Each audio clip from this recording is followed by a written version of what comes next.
Lights are on. Can I invite everybody to sit down, please?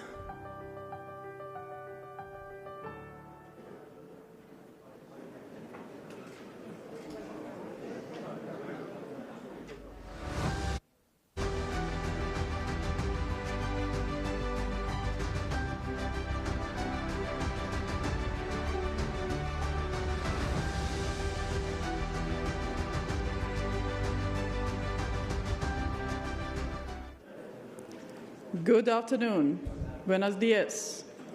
Good afternoon, Madrid. Excellencies, dear colleagues, commanders, ladies and gentlemen, Ukrainian friends, and the friends around the world.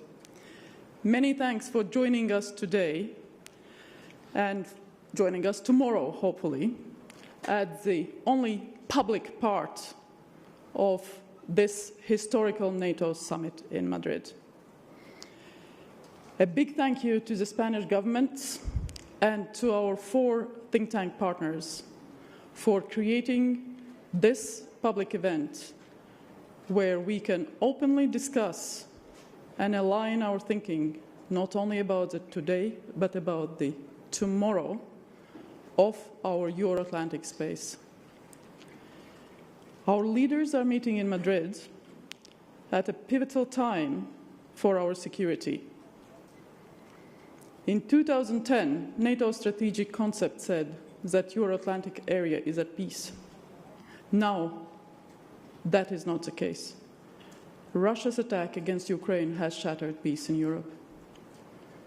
Lives are lost, and peace is no more. It has caused food crisis. It has caused energy crisis. It affects everyone on our continent and beyond.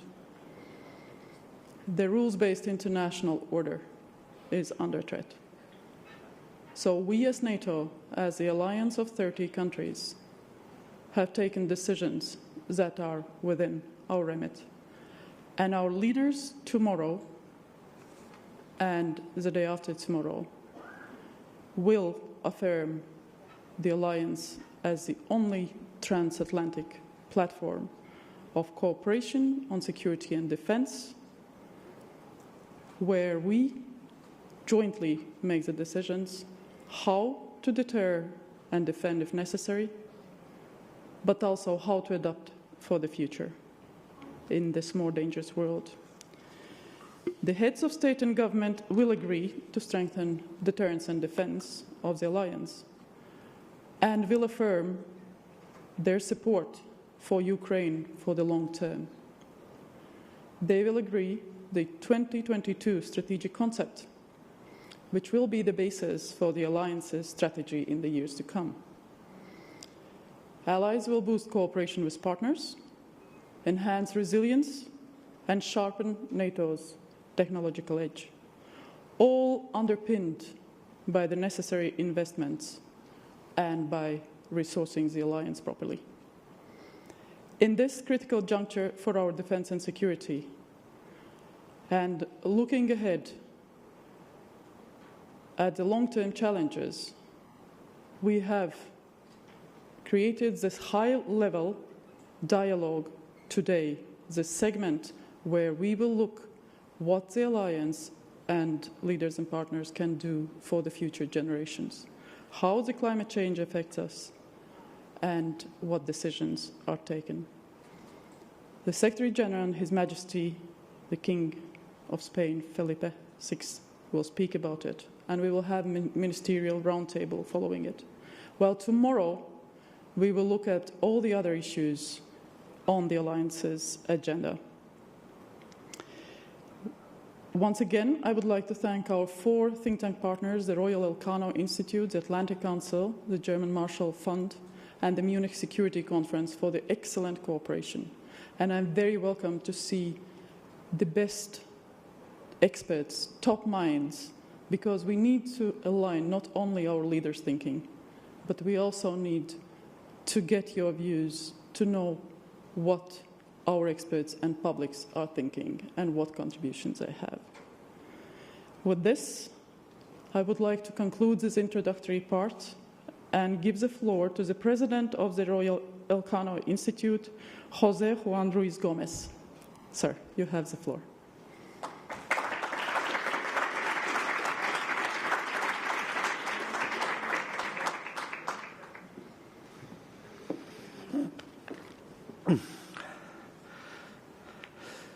Deputy General Secretary, Ambassador Braže, dear Baiba, Your Excellencies, ladies and gentlemen, friends. Let me first of all welcome you to this forum on behalf of the Real Instituto Elcano, one of the 4 co-organizers of this important event. Let me begin by thanking Ambassador Braže and her team and NATO for their trust and cooperation, and our 3 partners, the Atlantic Council, the German Marshall Fund of the United States, and the Munich Security Conference, for an excellent collaboration. It has been a pleasure and a privilege working with each and every one of you.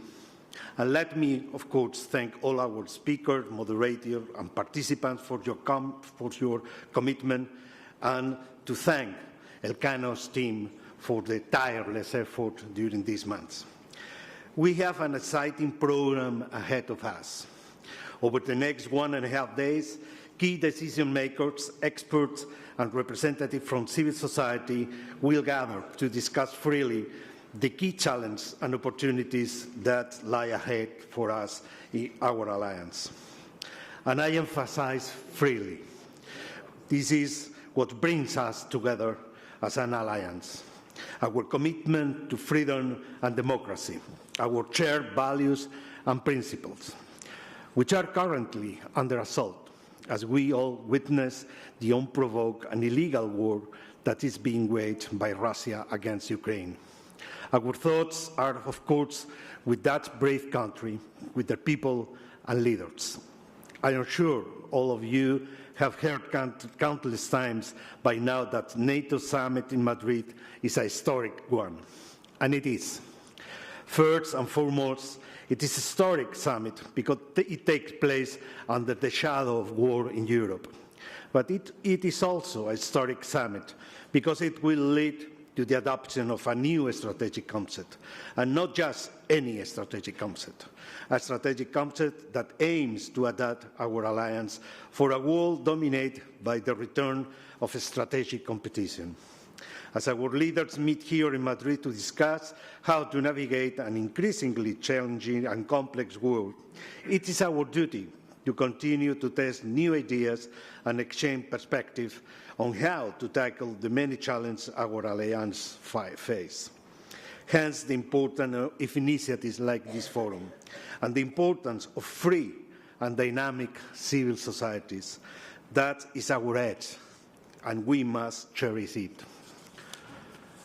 So I would like to thank you all again for your commitment and collaboration, and I hope you will enjoy the forum and your stay in our wonderful city, Madrid. Thank you very much for your attention.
Good afternoon, everybody. Once again, welcome to the NATO Public Forum. I'm very excited to welcome His Excellency, the Secretary General of NATO, to the podium.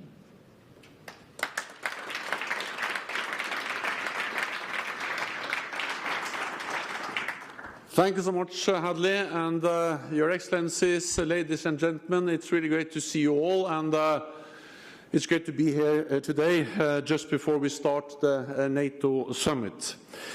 At this summit, we will address all the issues that affect our security. Russia's war in Ukraine, cyber, terrorism, disruptive technologies, and many other threats and challenges. But we also know that climate change poses a serious risk to us all. So therefore, I'm very pleased to be with you today at the first high-level dialogue on climate change and security, bringing together NATO allies with partner nations and other stakeholders from around the world. And I thank you all for being here today.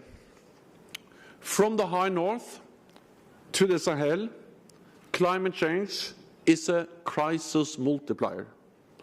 More extreme weather devastates communities and fuels tensions and conflicts. Climate change matters for our security, so it matters for NATO. That is why NATO is determined to set the gold standard on addressing the security implications of climate change. Here in Madrid, leaders will endorse a new strategic concept, the Madrid Strategic Concept. It will state that climate change is a defining challenge of our time. For NATO, this means three things: increasing our understanding, adapting our alliance, and reducing our own emissions. First, increasing our understanding. Today, I am releasing our first ever assessment of how climate change affects our security. Our military assets, installations and activities, as well as our resilience and civilian preparedness.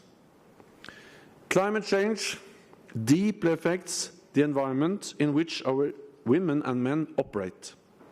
From extreme heat in our training missions in Iraq to melting ice in the Arctic. And from rising sea levels and storms that threaten our naval bases to the hurricanes that disable our airfields.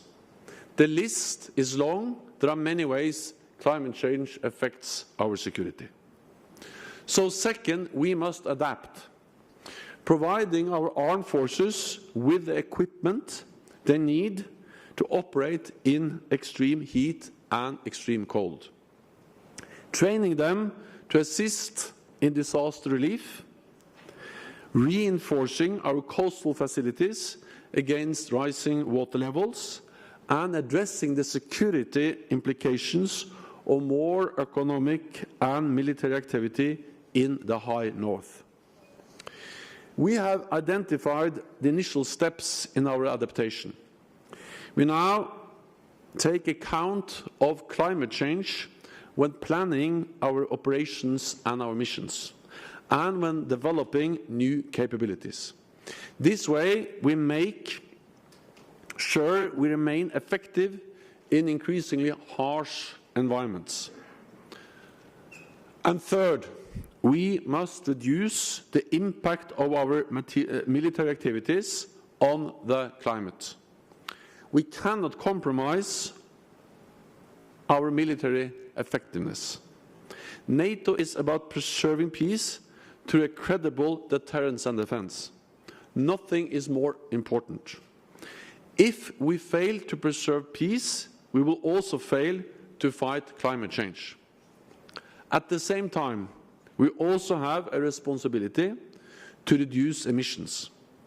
To this end, we have developed the first methodology for measuring NATO's greenhouse gas emissions, civilian and military. It sets out what to count and how to count it. And it will be made available to all allies to help them reduce their own military emissions. This is vital because what gets measured can get cut. Based on this new methodology, I can announce today the first emission targets for NATO as an organization. By 2030, we will reduce emissions by at least 45%, reducing to net zero by 2050. We have conducted thorough analysis of how to do this. It will not be easy, but it can be done. A big part of this will be our transition away from fossil fuels. All allies are committed to reducing their greenhouse gas emissions as part of the Paris Agreement. Adapting their militaries will contribute to this, including more green tech such as renewables, climate-friendly synthetic fuels, and more energy-efficient solutions. There is a technological revolution happening right now, a green energy revolution, one that can be of huge benefit for our militaries. Already today, the best new cars are actual electric cars. And I believe that in the future, the most advanced military vehicles and the most resilient armed forces will be those that do not rely on fossil fuels. By making our equipment more efficient and by taking full advantage of new technologies, we can improve our militaries and strengthen our security, as well as help tackle climate change. It will also increase our resilience. The war in Ukraine shows the danger of being too dependent on commodities from authoritarian regimes. The way Russia is using energy as a weapon of coercion highlights the need to quickly wean off Russian oil and gas. At the same time, we must not swap one dependency for another. Lots of new green technologies and the rare earth minerals they require come from China. So we must diversify our energy sources and our suppliers. Another risk is creating a patchwork of incompatible systems, where all 30 NATO allies follow their own separate path towards energy security and adoption of new technologies. This would present serious risks to our interoperability. Instead, we should work together to ensure that national policies enhance our collective military strength, and NATO is the ideal platform for allies to coordinate our efforts. By setting shared benchmarks and standards, we can innovate together while maintaining our operational effectiveness.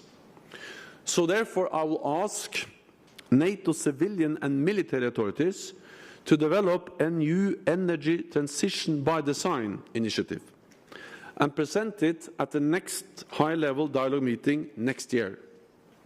These high-level meetings will be held annually, establishing NATO as the nexus between climate and security. Climate change is not a threat that exists far beyond the horizon or long into the future. We see its impact on our security right now. We now have a plan with concrete actions to address the security risks of climate change, to ensure our alliance adapts to the new challenges, and to protect NATO's 1 billion citizens. Thank you so much.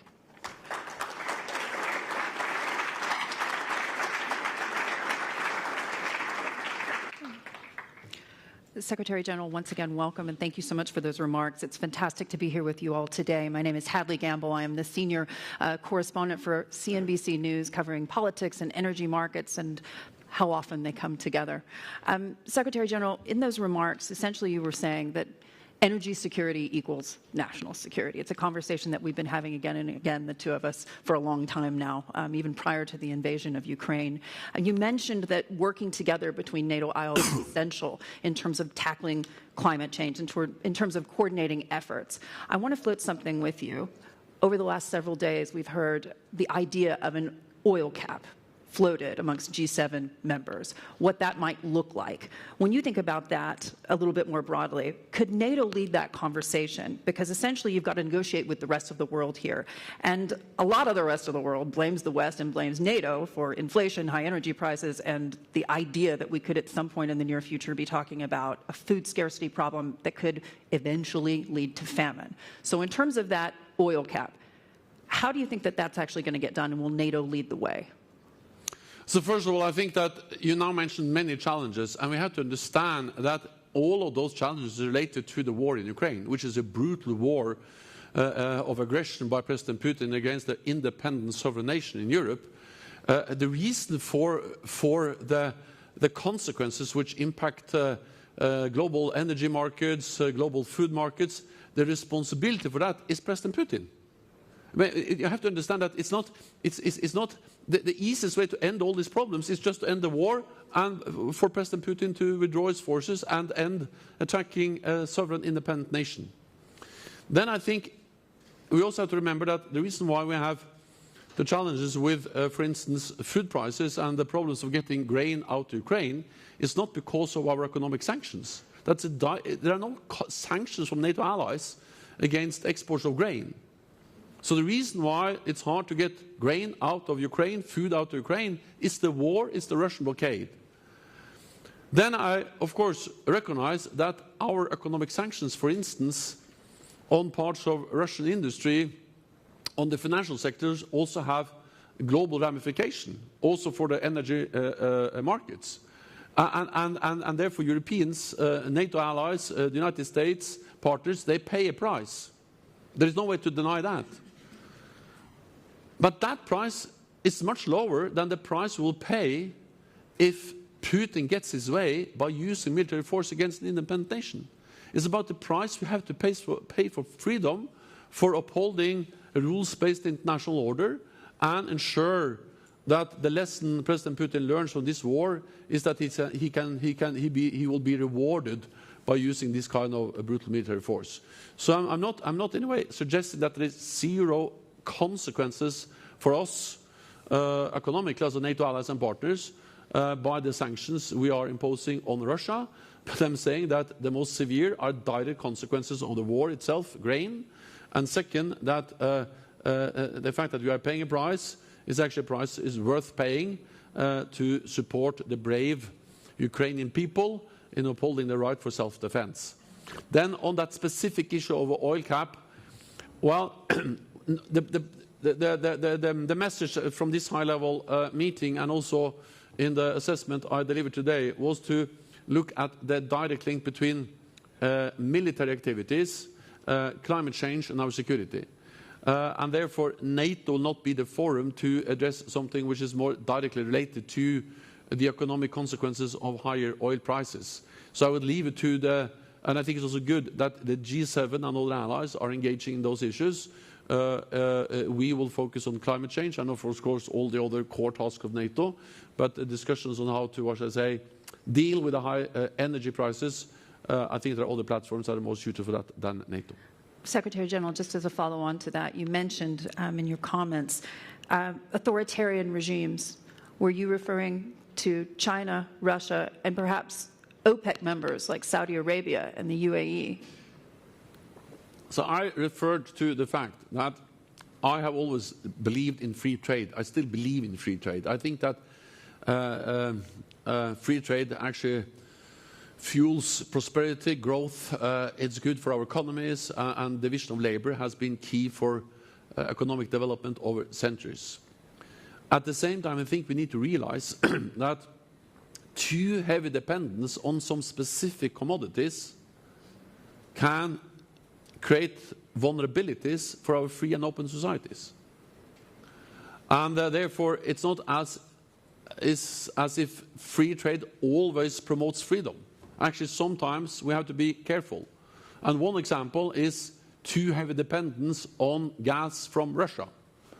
That was not obvious for everyone before Ukraine, but now it's obvious for everyone that the high dependence by European allies on imports of gas from Russia has made them vulnerable in a way they should never have been in the situation we are now with the brutal invasion of Ukraine.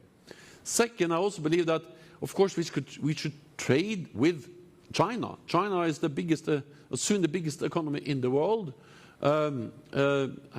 Trade with China has been important for many of our companies for prosperity, albeit also in the future.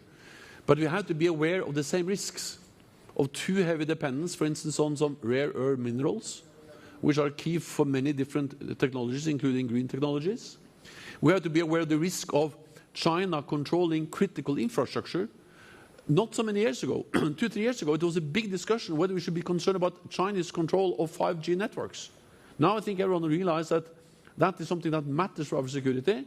So we should not, in a way, in the shadow of the idea of free trade, open up and make our infrastructure vulnerable to Chinese control when we, for instance, speak about 5G networks. And then lastly, we should also realize the danger of too much what I would call naive free trade, if that leads to that we are sharing key technologies we are developing with authoritarian powers.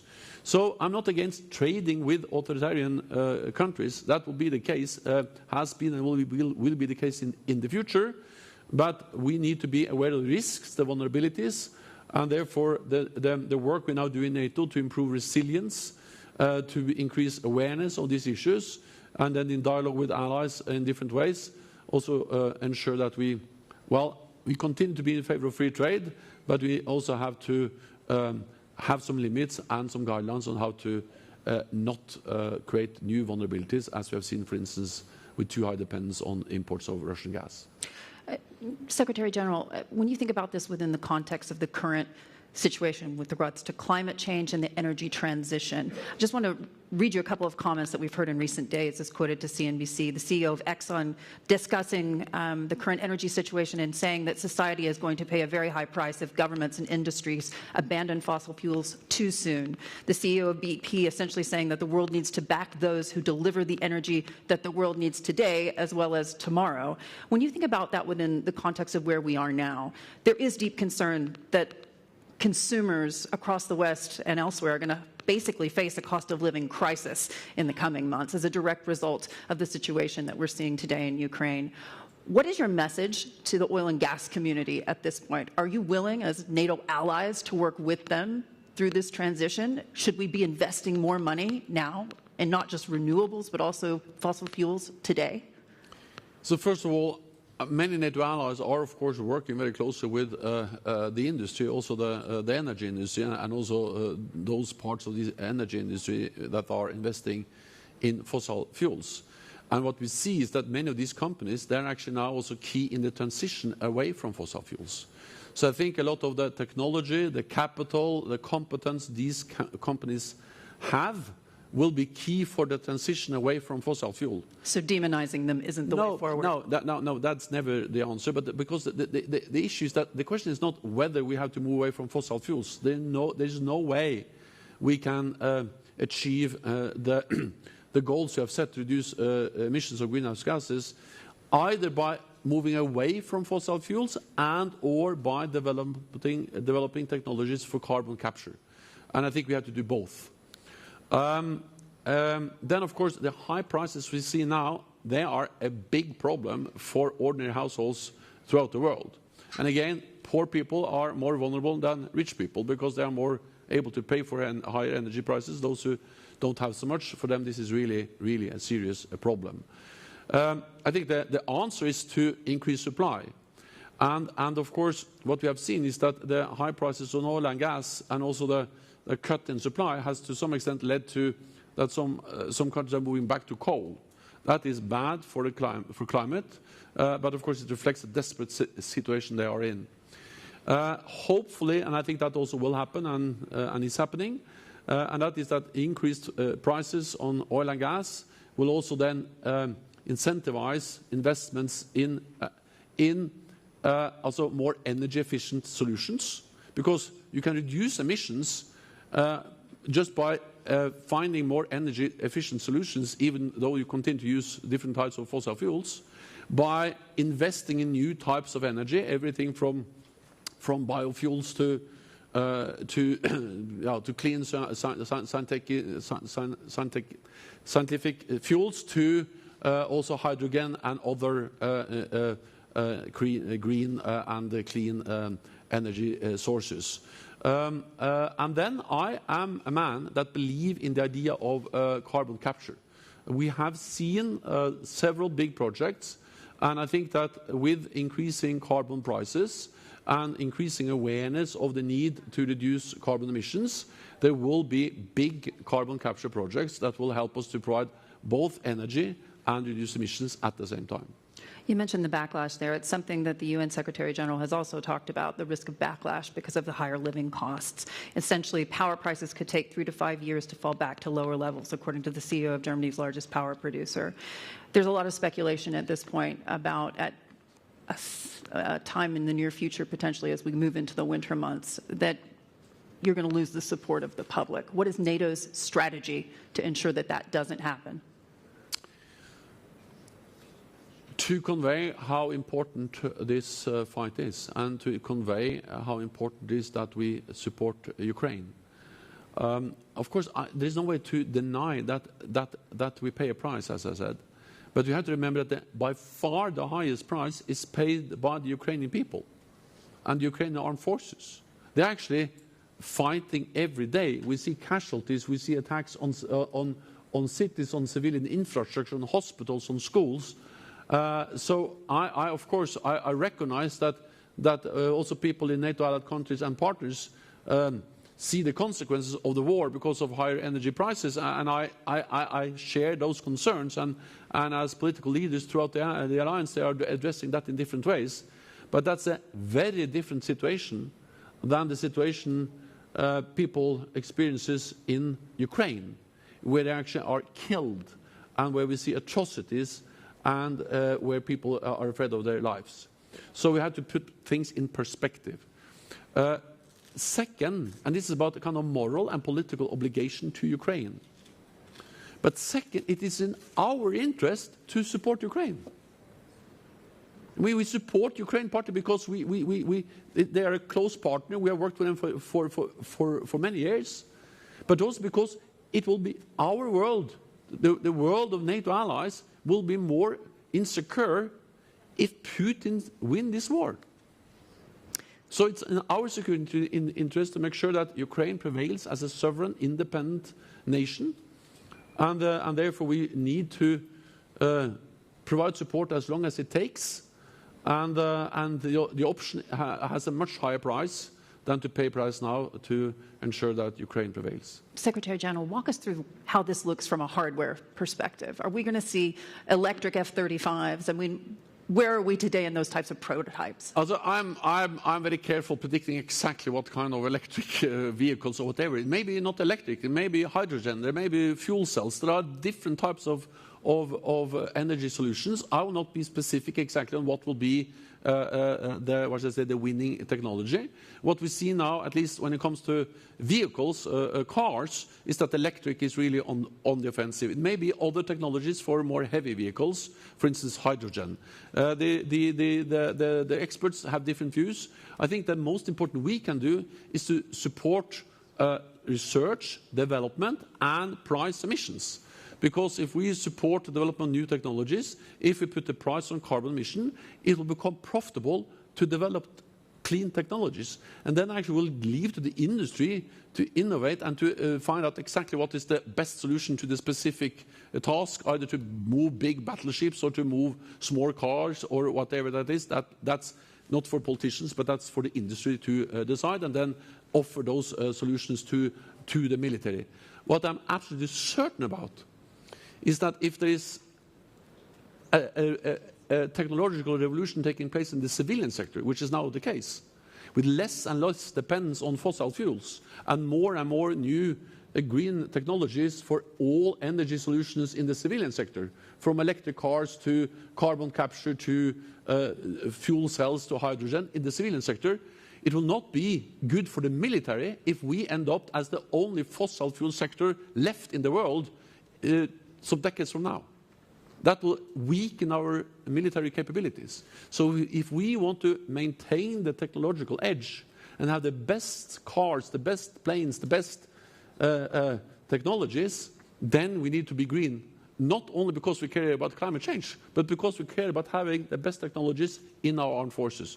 So in the short run, there may be a contradiction between green and military effectiveness. In the long run, green and military effectiveness is the same. Secretary General, we only have a few minutes left, and I have to ask you one of the burning questions ahead of the next couple of days, and that, of course, is Sweden and Finland and their joining the alliance. Where are we today with that question? The decisions by Finland and Sweden to apply for membership, they are historic, and that will strengthen the security of Finland and Sweden, of NATO, and be important for the whole transatlantic alliance. At the same time, we need to ensure that when new allies or new countries join the alliance, we have to take into account the security interests of all allies. And Turkey has expressed some serious concerns on issues like terrorism. And we all know that no NATO ally has suffered more terrorist attacks than Turkey. Thousands of people have been killed, and PKK and other groups, they are responsible for these terrorist attacks, and PKK is a terrorist organization. That is something which is also not only many NATO allies proscribe PKK as a terrorist organization, but the European Union, Finland and Sweden. So of course, to sit down then and discuss with Turkey how can we step up, do more together in fighting terrorism, which is a threat to our security, is an issue that is absolutely legitimate and important as part of the accession process we now and dialogue we now have with Finland and Sweden. I will not, promise anything. I can only tell you that I have spoken several times with President Erdogan, with the Finnish and the Finnish president and with the Swedish prime minister. We will meet later on today, President Erdogan, President Niinistö and Prime Minister Andersson, and I hope that we can make some progress, but let's meet first and then I can update you afterwards. Secretary General, all my friends in the press corps are going to be jealous of that. When you think about this a bit more broadly, sir, billions of dollars of weapons and aid going to Ukraine, unprecedented economic sanctions on Russia, the Russian ruble currently stable. Those sanctions and undoubtedly will see more effectiveness as time goes on. But there is a big portion of the world, part of the world I live in, the Middle East, and looking out to the Sahel, as you mentioned in your speech earlier, to Africa, elsewhere, very worried about food security issues. They're very worried about famine. They're worried about higher energy costs and, frankly, civil and social unrest. What is NATO's leverage there in convincing countries like China, like India, to pay at a cap for Russian oil or to leave Russian energy supplies altogether? Well, so first of all, again, the food prices, I fully understand that people all over the world, including in the Middle East and in Africa, are extremely concerned. But the reason for increased food prices is not NATO, it's not sanctions, it is Russia's brutal war against Ukraine, full stop. And if President Putin was willing to stop the war, at least allow ships to sail with grain out of Ukraine, it will help to reduce the food prices. I welcome the fact that NATO allies, in different ways, but in particular Turkey and President Erdogan, are engaged in different initiatives to try to find a way to get grain out also on ships over the Black Sea, but also some initiatives to try to at least increase to some extent the amount of food we are getting out on land over NATO and EU territory in Europe. There are some serious logistical challenges with that, but at least it can help perhaps to increase somewhat the amount we are getting out. Then on China, well, one of the messages we have is that we don't regard China as an adversary, and China, of course, is soon the biggest economy in the world. We need to engage with China, for instance, on issues like climate change. It matters for the whole energy market.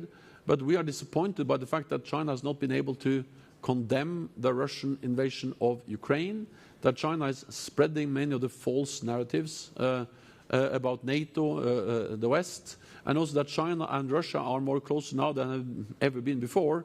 We saw that in the joint statement by China and Russia, President Xi and President Putin, in the beginning of February, where they said that the partnership was limitless, I think was the language, but at least they stated very clearly, both China and Russia, that they were against any NATO enlargement, and that is the first time China so explicitly has in a way had a strong opinion directed against NATO and NATO enlargement. And doesn't that worry you that there is a situation where you could see NATO versus the rest of the world? But I mean, we cannot stop support Ukraine because not all countries all over the world support us. Then we had a vote in the UN where 141 nations condemned the invasion. We have a responsibility to support Ukraine, partly by providing support, military support, economic support, humanitarian support. NATO allies have supported Ukraine since 2014. We didn't wake up in February 2022. Actually, I've been in Yavoriv and other places in Ukraine where I've seen Canadian, US, UK, and also NATO personnel training, helping, equipping the Ukrainian armed forces. The Ukrainian armed forces was much better equipped, much better trained, much larger, much better commanded in 2022 than in 2014. And not least because of the support, the training, the equipment they have received for many years from NATO allied countries. It's first and foremost the bravery, the courage of the Ukrainians that have enabled to stand up against the brutal Russian invasion, but the support they have achieved from 2014 and onwards has of course also been key. Now our responsibility is to step up, do more, and be ready to stand for the long haul, because this may last. So if the issue is that we should not do this, because it may create the impression that we have some responsibility for some of the problems in the world economy, the answer is absolutely no. We have to continue to support Ukraine, including imposing a price on Russia by imposing sanctions. And then we have to engage in dialogue, in public communications, to explain that the core problem is not the way we support Ukraine. The core problem is the unprovoked, unjustified war by President Putin against Ukraine. That's the problem. Secretary General, thank you so much for joining us. Thank you.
Ladies and gentlemen, may I invite you to take your seats? His Majesty the King will be here shortly. Thank you.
Ladies and gentlemen, if you could please stand for the King of Spain. Thank you very much.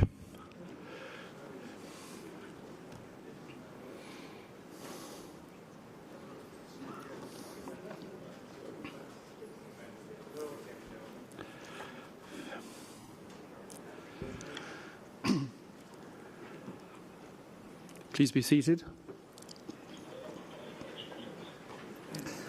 Good afternoon, ladies and gentlemen. My name is Charles Powell, and I'm the director of the Real Instituto Elcano. It is a great honor and a privilege to welcome His Majesty the King of Spain to this NATO Madrid Public Forum.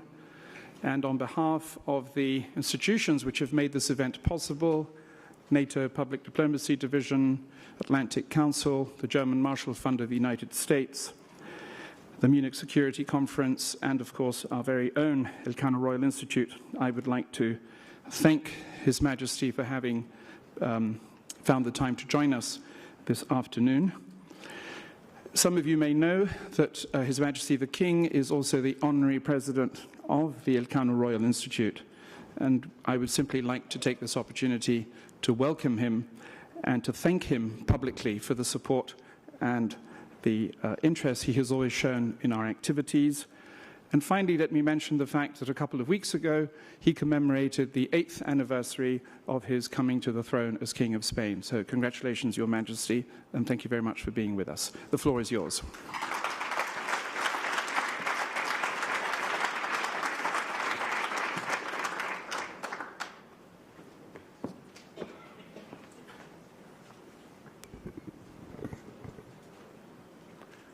Thank you so much, Charles, for your introduction.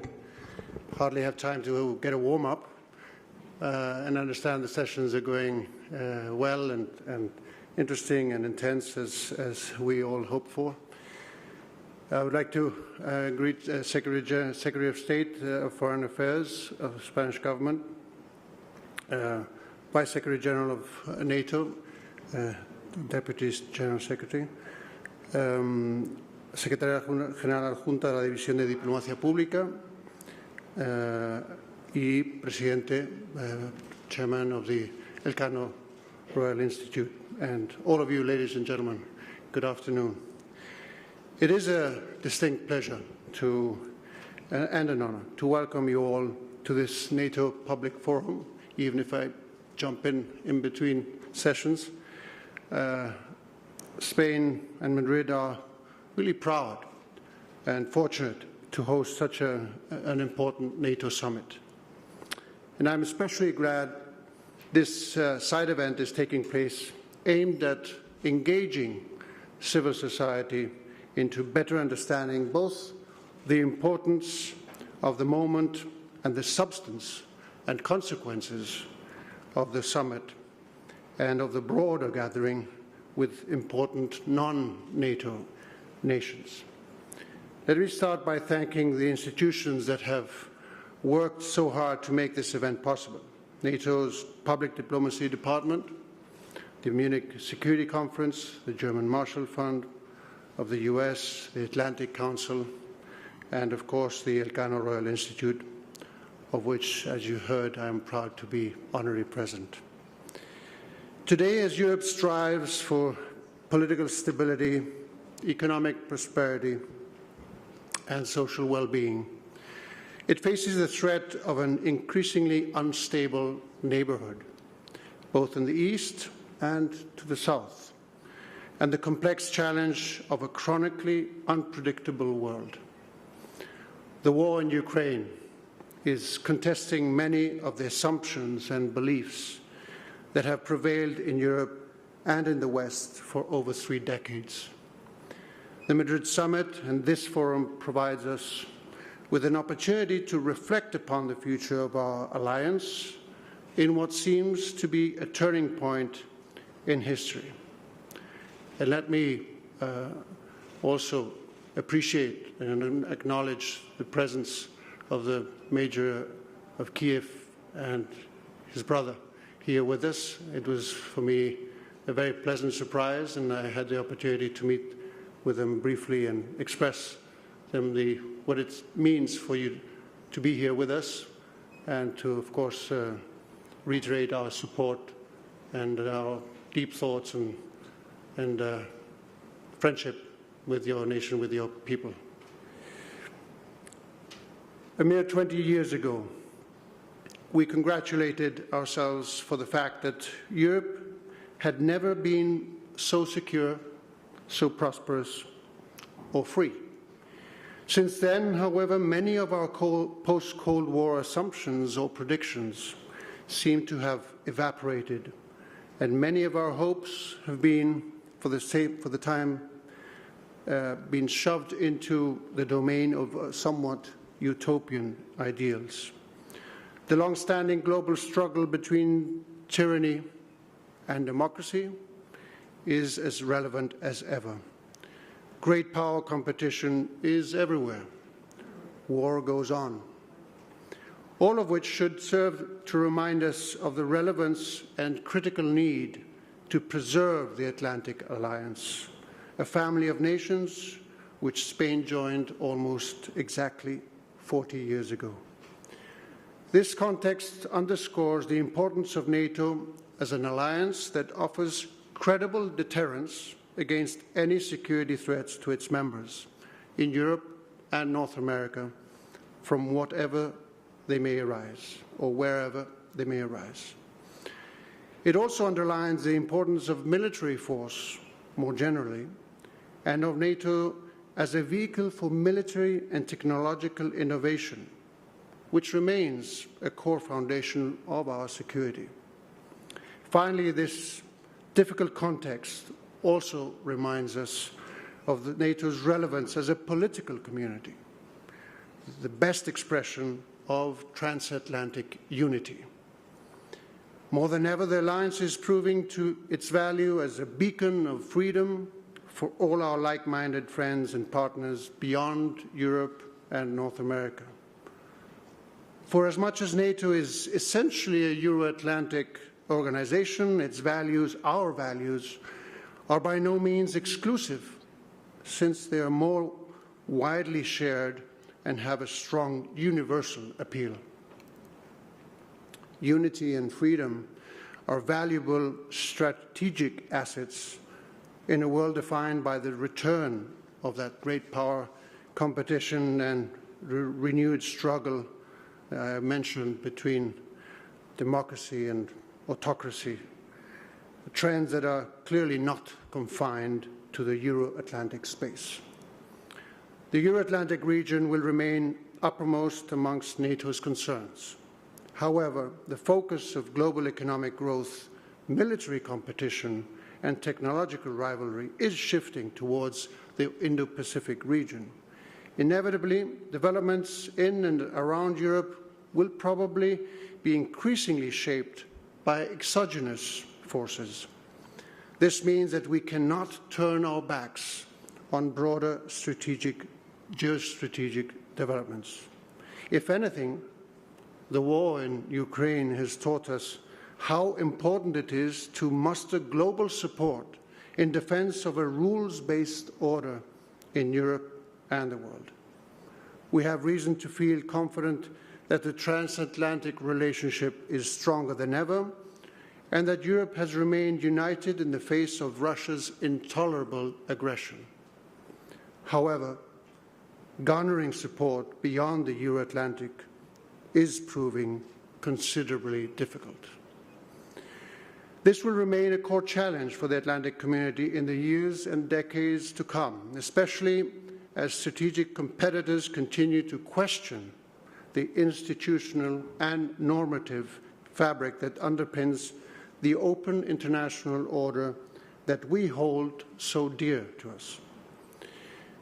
Which is why we are so grateful to count on the solidarity of friends like Japan, Korea, Australia, and New Zealand. Those representatives are with us here as well in Madrid. In that key challenge, Spain must seek to develop broader understanding of the transatlantic community, one that may allow us to strengthen our connection with Africa and Latin America. In this regard, our country is certainly in an ideal position, both geopolitically and due to our widely shared will to serve as a bridge between the Atlantic, Europe, and the Mediterranean. One of the biggest questions facing the leaders who are gathering in Madrid to reflect on NATO's future will be how to strike the balance, the right balance, between responding to the immediate threats in Eastern Europe and the need to counter the systemic and long-term challenges. Also, how to balance its military and political dimensions, and how to prepare the alliance for an increase in great power competition without losing sight of other transnational challenges that will not go away, such as terrorism or even the climate security nexus. These are not easy binary choices, but I am confident that the alliance's leaders will navigate them successfully. And in this task, which will keep them busy for a good number of years or even decades, they will no doubt need the continuous support and ideas generated by think tanks and civil society groups such as those represented in this forum. Allow me to conclude by wishing you all a successful forum and summit, of course, and also a pleasant stay in Madrid and in Spain. Thank you very much.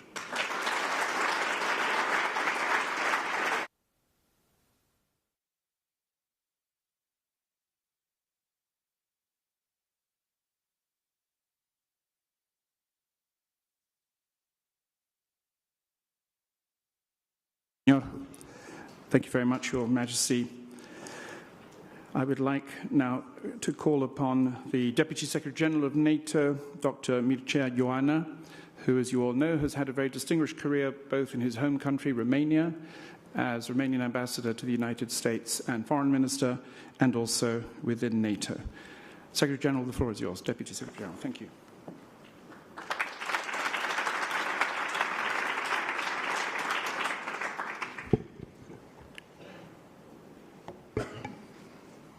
Thank you so much. Rey Felipe, Majestad, muchísimas gracias. Thank you very much, Your Majesty, for receiving us in this historic summit in Madrid. As His Majesty has said so rightly, at a turning point in history. Some of us, some in the media, are preparing to say that this will be, and it will be, a historic summit.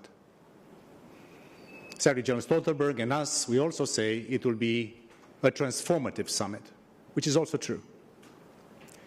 But I would dare say that this will be the most important summit of NATO in generations.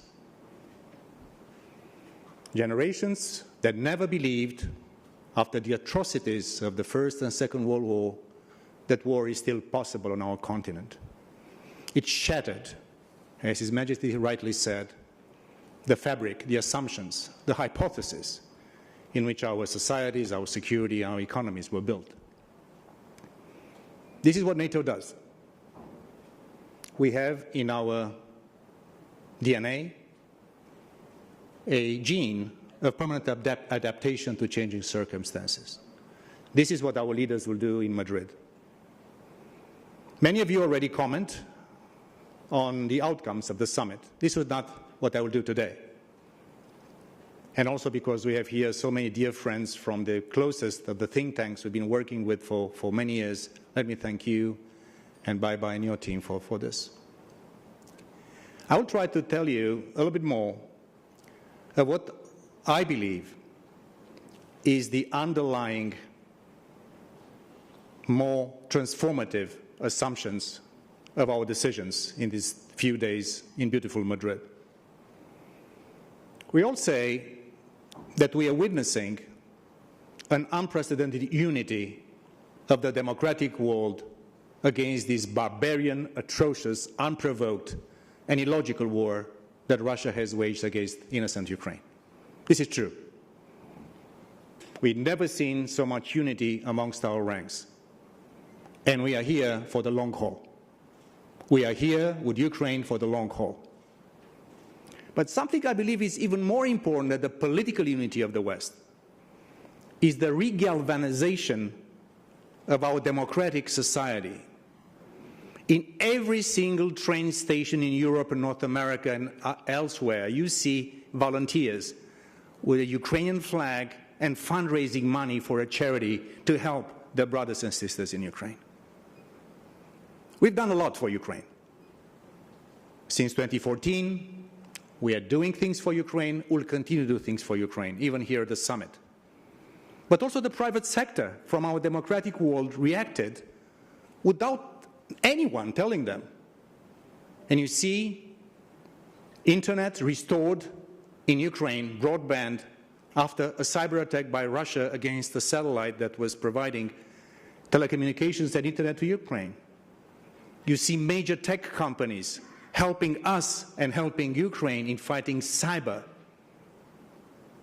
This regalvanization of our democratic foundation, I think, is as important and probably more important than the political unity of our political leadership. And especially for our young generation. I said this before. I was a kid in my home country in Romania when USSR invaded Czechoslovakia. I was shocked. It seemed to me something inconceivable. And I think the shock that stayed with me for my whole life in fighting against oppressors, bullies, and so-called great powers in their post-imperial nostalgic dreams. I think this will stay for our young generations all over our democratic world for all their lives. This holy triangle between politics, private sector, and civil society is the strength of our West, is the strength of our alliance, is the strength of the European Union. And doesn't matter how much the autocratic counter-proposition to our democratic proposition of organizing human societies will tell that autocracy and dictatorship is more efficient than democracies. I can tell you something, my friends. When we put all the talent, all the freedom, all the imagination, all the creativity of our free, open societies, no one would ever be able in the position to go ahead of us or, even worse, defeat us. As long as we believe in our values, as long as we harness our democracy, as long as we respect human beings. And yes, we stay true to the values which are the foundation of our unique organization: freedom, democracy, and rule of law.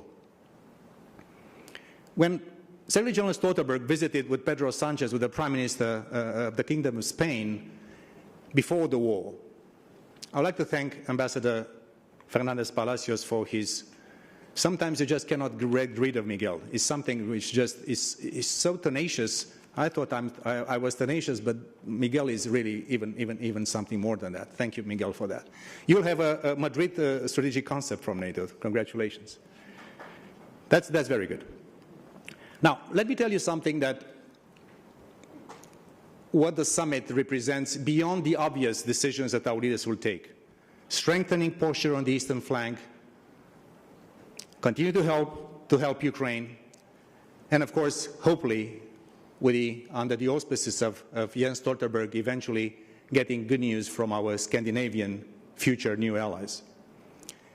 If you look to the decisions that our leaders will take, I'll not get into details, you'll be seeing a massive set of documents. We'll be talking and deciding not only about the eastern flank of NATO, as important as it is and will continue to be for us, unprecedented reinforcement of the eastern flank, unprecedented reinvention of the way in which we do deterrence and defense. But the south is also very important. We defined Russia as the dominant challenge and threat in conventional terms to the east, but also the strategic concept will define terrorism and pervasive instability as the most important asymmetrical threat to our security. Just before, Secretary General was talking about climate change and security, food insecurity, scarce resources, fragile governments, very unhappy young populations. This is fueling terrorism. And as we have to be vigilant and be strong in countering Russia, we have to continue to invest in these neighborhoods of ours because they are important to our security. And this is what this 360-degree approach of NATO to security is so important. If you look again to the decisions that our leaders will take tomorrow, not all of them will catch the eye of the press, and it shouldn't. The press is in the business of highlighting the most important things. There are tens of documents that, in fact, reflect the gene of adaptability of NATO, which means a broader definition of security itself. We'll take decisions on cyber. We'll take decisions on resilience. We'll take decisions on hybrid. We'll take decisions in fighting disinformation. We'll take decisions on climate change and security. We'll take decisions on space. We'll take decisions on partnerships. We'll reinforce our partnership with the European Union. This is, in fact, what the summit of these 2 days in beautiful Madrid is representing. Is the answer of the democratic world to geopolitical revisionism. We have on our side the regalvanization of our democracies, a revitalization of our institutions, and a sense of purpose. And let me end in saying something to our Ukrainian friends. And dear Mayor, thank you so much for everything you do and your leadership. We are here for the long haul. And we know that your country needs support more and more and more. We are here to say that we'll be helping you more and more and more. Slava Ukraina. Your fight is our fight. Thank you so much.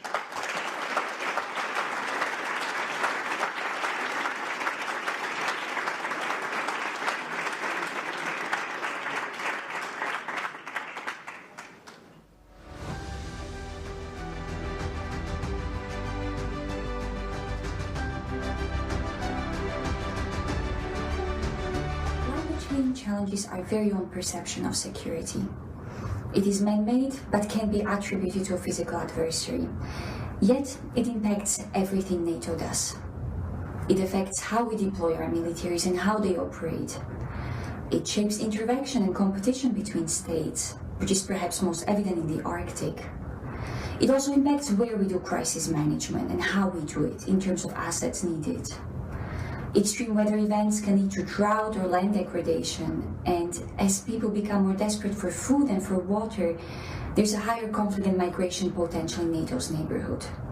So it impacts not just our own security, but also that of our neighbors and partners across the globe. NATO, as a security organization, can be indifferent to these challenges. The world is changing, and we need to change with it. Understanding and adapting to the impacts of climate change is important, but so is the need to reduce our reliance on fossil fuels and military carbon footprint.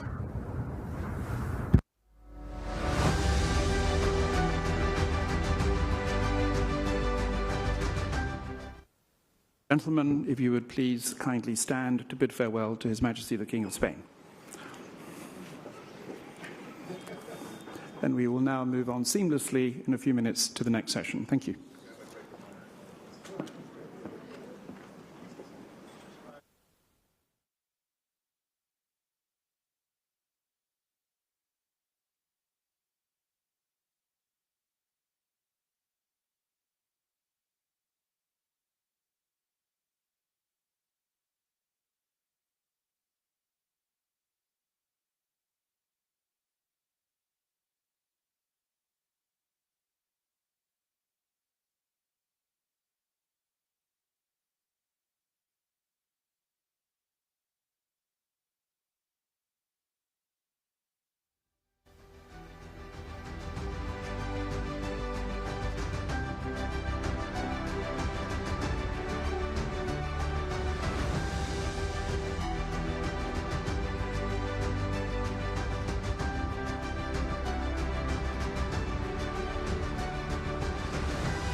Once again, everybody, good afternoon. We're going to reconnect with the NATO Public Forum. If you'd like to return to your seats, we'll get started.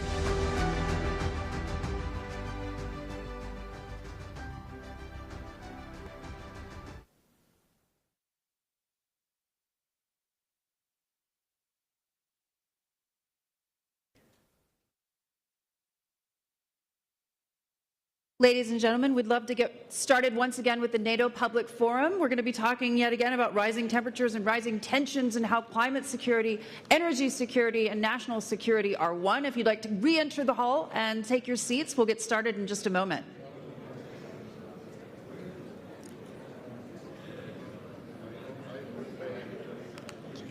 You front and center.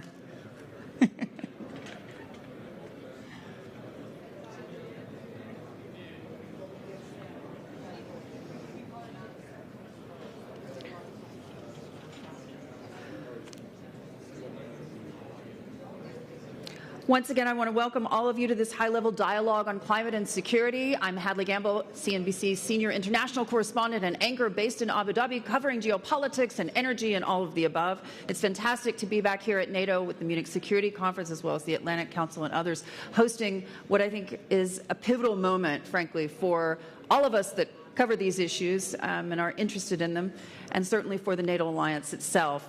I want to invite to the stage Rainer Baake. He's the founder of the Climate Neutrality Foundation, for a few remarks, and then I'm going to pepper him with questions. Rainer.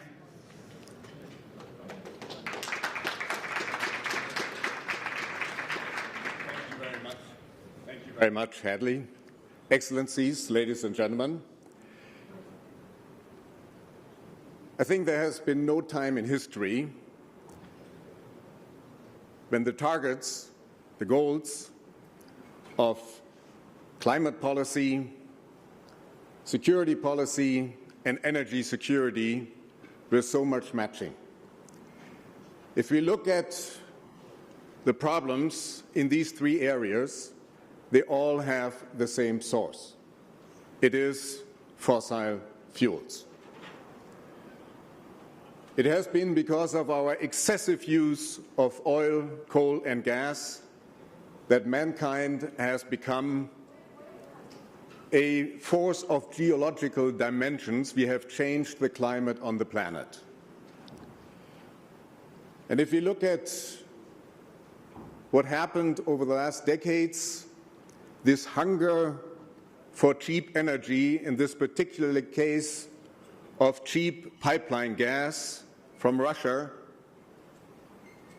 has maneuvered us into this dependency that has made us vulnerable as Russia has attacked Ukraine. And as a result, our security of supply is at risk. But just as the source of the problems are the same, so is the solution. The solution is we have to invest into a magnificent increase of energy efficiency, and we massively have to expand renewable energies. And by doing so, we will prevent a dangerous climate change, we will free ourselves from the dependency from Russia, and we will restore our energy security because renewable energies are a domestic source. I find it unbearable that right now we are financing two armies. We are financing our own NATO armies with our taxes, and at the same time, with the payments for gas and for oil, we are financing Putin's army that is currently attacking Ukraine. And I cannot spare those in politics and business who over the last decades have been standing on the brakes, slowing down the energy transition, the reproach that they have maneuvered us into this situation. We would be much better off today if we would have twice the amount of renewable energies in Europe and a better efficiency in using our energies. Ladies and gentlemen, let's look ahead. I fully understand the emergency measures that our governments are taking right now, LNG, for example. But at no time must these emergency measures keep us from working on removing the real source of the problem. That means we have to go full speed now in the direction of climate neutrality. We know what has to be done. We have to electrify everything.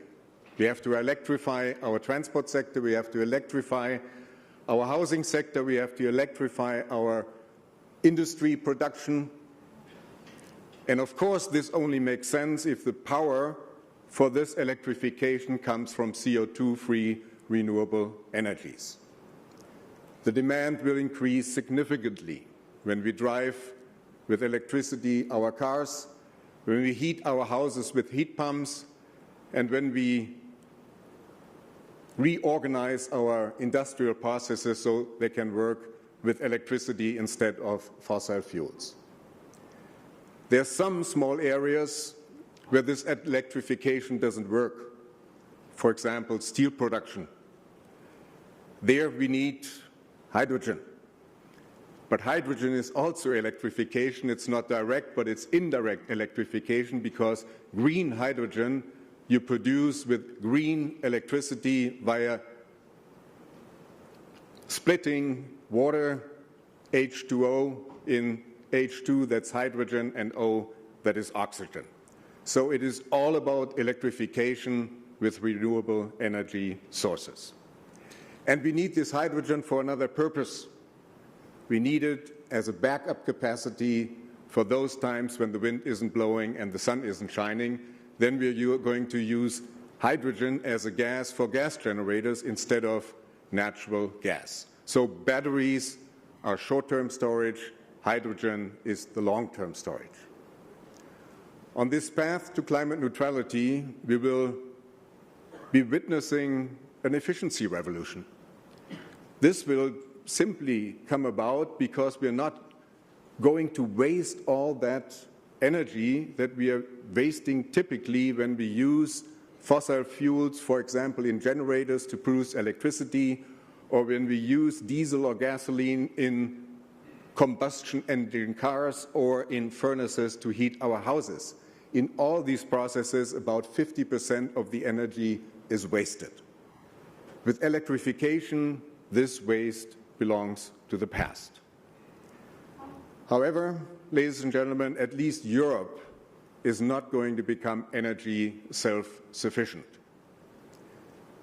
We can produce all the power we need for this comprehensive electrification, and we will use some of that also for producing hydrogen, but we do not have the capacity to produce all the green hydrogen that we need.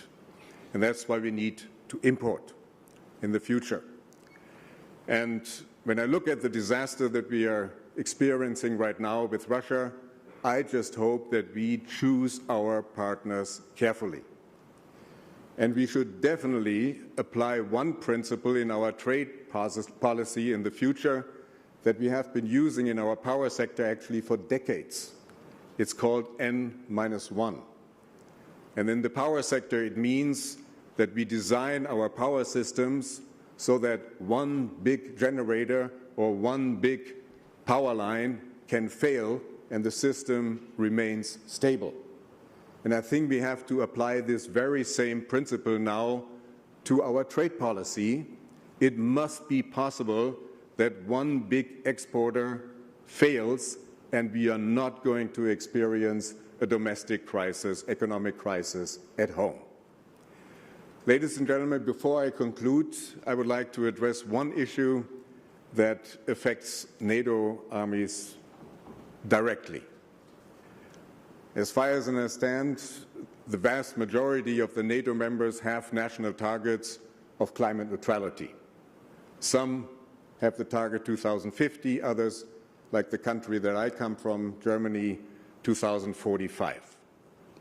Now, of course, no member state can become climate neutral if the armed forces are not climate neutral. And this means that there has to be an alternative to fossil kerosene for flying planes. There has to be an alternative to diesel and petrol for driving cars and trucks and tanks, and there has to be an alternative to the fossil fuel we use in ships. These, in principle, exist. We know how to make CO2-free kerosene. What technologies it's going to be for cars and trucks, I don't know. Fuel cells maybe, or maybe synthetic, CO2-free synthetic fuels, or batteries. And what happens in the ship, I don't know. Maybe it's ammonia, maybe it is methanol. But this debate we need now. If I look at my country that wants to become climate neutral 2045, and there is a decision of our Constitutional Court behind that, looking at it from today, that is 22 years and 6 months. So we're actually talking here about a very, very short period of time. And I believe it is really necessary that this debate, how do we make the military climate neutral, is going to pick up now. Thank you very much for your attention.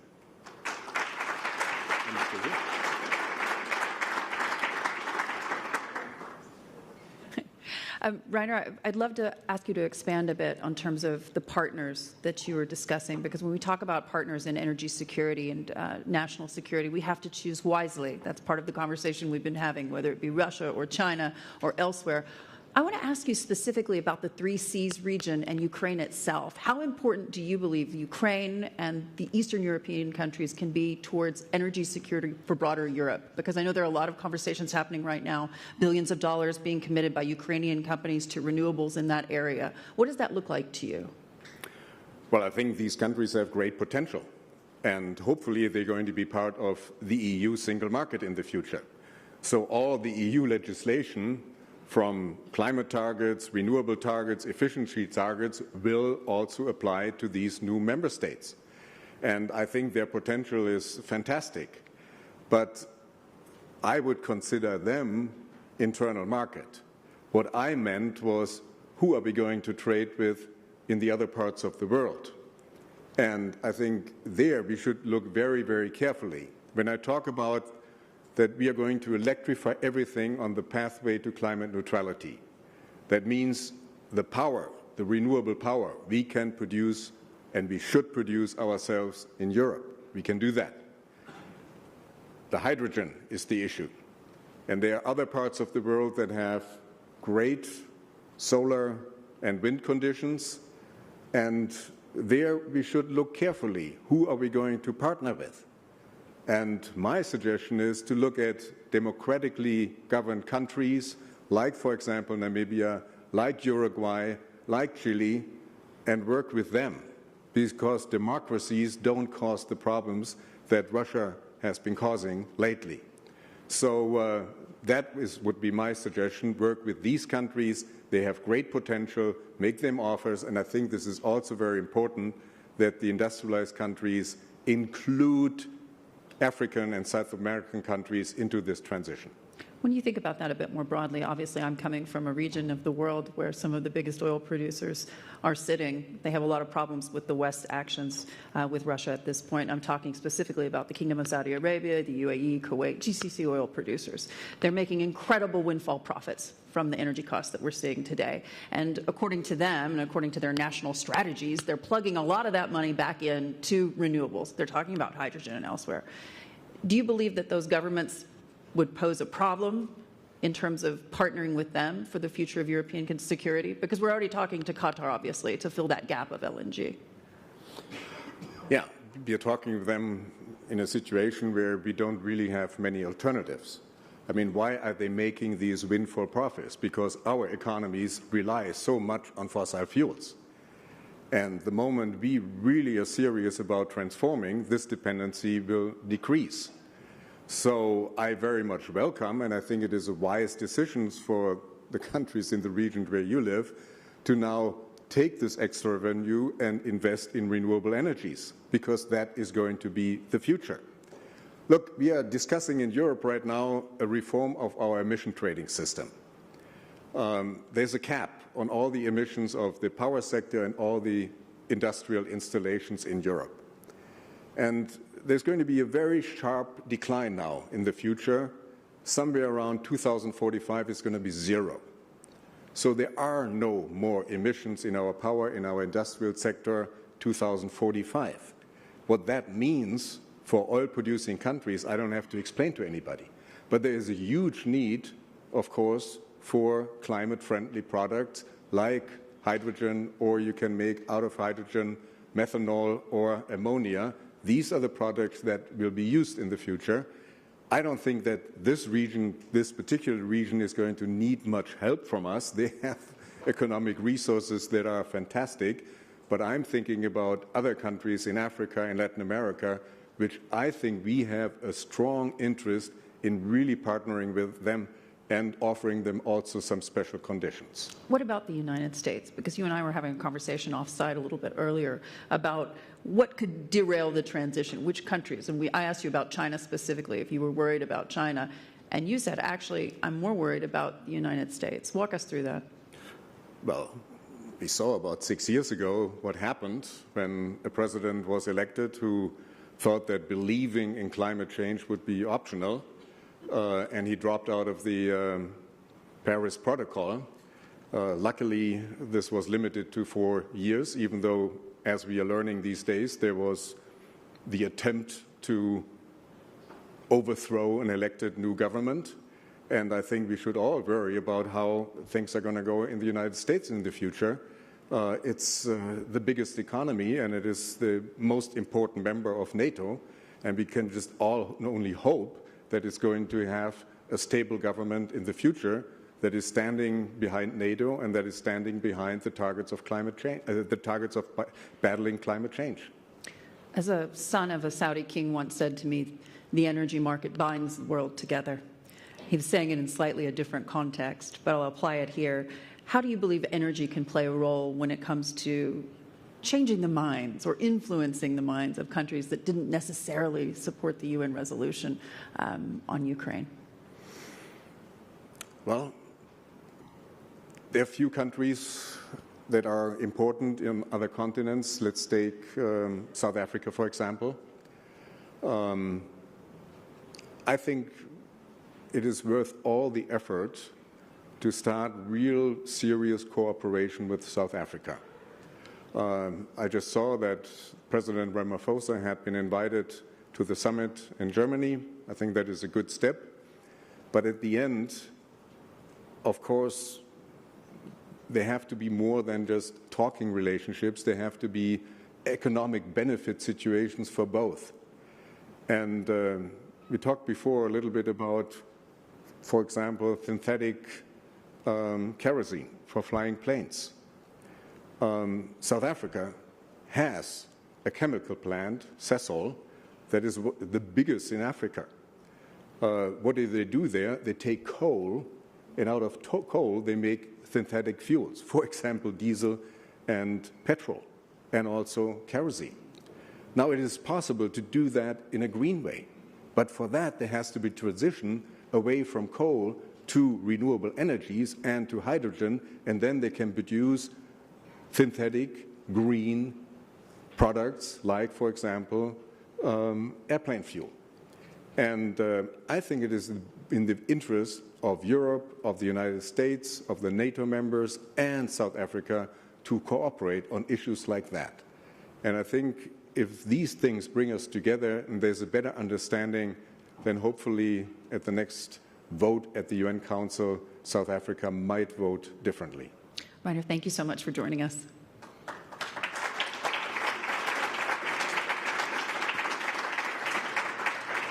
And I'd like to invite our panelists to join me on stage as well.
Microphone. Once again, welcome everybody. I just want to say thank you all for sticking with us. Obviously, I'm thrilled to be on a panel with a lot of ladies, which is not often the case when we're talking climate and energy and national security. So welcome, ladies. Thank you so much for joining us. We're also waiting on another participant of the group, and we're going to just hope that she pops up at some point in the near future. I just want to welcome our panelists briefly. Annalena Moreno-Bau is the Secretary of State for Foreign Affairs of Spain. Welcome. Annalena Baerbock, the Foreign Affairs Minister of Germany. It's great to have you here on the panel. As well as Anita Anand, the Minister of National Defense of Canada. Hello, how are you, Sherry? And Sherry Goodman, Secretary General, International Military Council on Climate and Security. Welcome. It's great to have you. Thank you. I want to kick off by asking the Minister of Foreign Affairs of Germany to give us her assessment of President Zelensky's remarks at the G7, essentially saying that he would like the invasion to be over, the war to be over by the end of the year, and he would hope that all of Ukraine will be, once again, a sovereign nation. Do you believe that's a possibility and a realistic outlook? Well, this is what we are all. My microphone is not working, obviously. Technical difficulties. Now, no. Oh.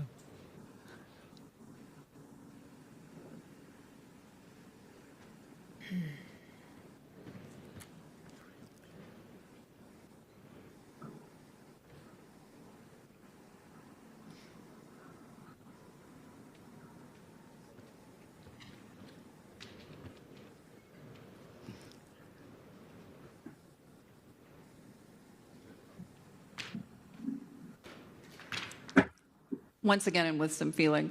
One of the things, obviously, that we've been talking about over the last couple of hours has been, obviously, the confluence, the nexus between energy security and national security. It's a subject that I've covered at length since I interviewed President Putin back in October, and I challenged him before an audience of hundreds of people in his own country about whether or not he was using energy as a weapon to fight democracy. And he denied it multiple times and then called me too beautiful to understand his answer.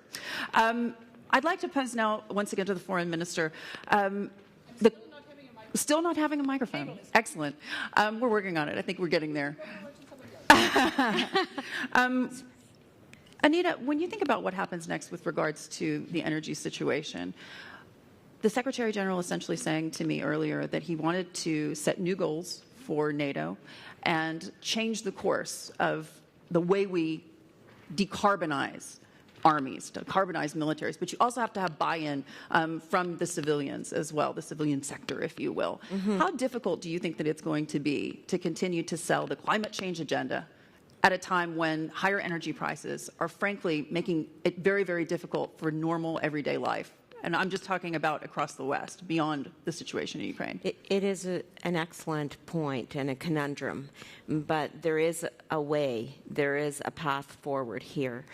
The first thing we have to remember from a Canadian standpoint is what we are seeing in Canada represents what is happening all over the world. Between 1990 and 2010, there were just 6 Canadian Armed Forces domestic deployments to natural disasters. Since 2011, there have been 30. So this is the conundrum that we're focused on in Canada domestically, and it represents what the world at large is experiencing as well. And as we move to a greener future, interoperability is going to be key. And we know that interoperability is a keystone of NATO. And so what we've got to do with our batteries, with our charging stations, with our networks, with our tanks, we have to make sure that they're not only utilizing green technology, but that the interoperability piece is present. What that means for procurement is that our engagement with industry has to be consistent both domestically and internationally so that NATO allies are utilizing similar technology. And the final point I'll make is that I'm not sure if the audience knows, but at last year's Leaders Summit, Canada offered to establish and host a NATO Climate Change and Security Centre of Excellence to help NATO allies and global partners understand and adapt to these types of situations, which I'm pointing out right now in a climate-impacted security environment. And today I'm pleased to announce that we have selected Montreal, Quebec, in Canada to be the host city. And this is great news for Montreal, it's great news for Canada, and it's great news for NATO because Montreal is a thriving ecosystem of climate-focused businesses. And what we do need to do in the defense and security industry is to leverage our relationships with business to make sure that the products coming off the line, the batteries and the tanks and the charging stations, are green and can be utilized across the board. Reiner was just mentioning in his comments earlier that the great tragedy here is that we are financing two armies, whether it be Vladimir Putin's war machine that is devastating Ukraine or our own NATO ally forces. I want to ask the Foreign Minister of Germany, who's with us, and hopefully has her mic working, to walk me through how realistic you think President Zelensky's hope of ending the war by the end of the year really is at this point, and having Ukraine intact as a sovereign state? Well, this is, it's still not working. Well, maybe it's a boycott from someone else of the microphone, but then you cannot hear it outside. Well, I speak loud, and maybe in between we can find another cable that it can work again. Sir? Move me where? To the podium here, the right. Yeah.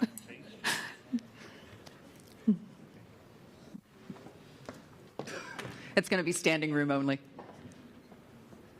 No? No? Yes. Yes. Hooray! But then I don't need this. If I speak with this? Well, this is good. I mean, we're talking about so much hard stuff, so a bit laughing is good for the soul, I would say. But sitting here together with also the mayor of Kiev, I think we have to be very frank, and nobody knows, but we are doing everything that Ukraine will stay a sovereign state and that the whole country can live in peace and liberty all together. And as the President has underlined it, this is the hope, and this is why we have to do everything that the hope stays. And this is why also at this NATO summit, we are underlining that we are not only continuing delivering hard weapons to Ukraine, but that we are increasing our efforts to do so, because every day counts. And I think this is really important, because we don't know how long this war will continue. It can stop tomorrow if the Russian president will end the bombing. It's all up to him. He can end the war tomorrow, and then we can face all the challenges we are having anyhow at the world. But if he's not doing so, every day counts also with military support. All the Ukrainians here in the audience know it better than I do.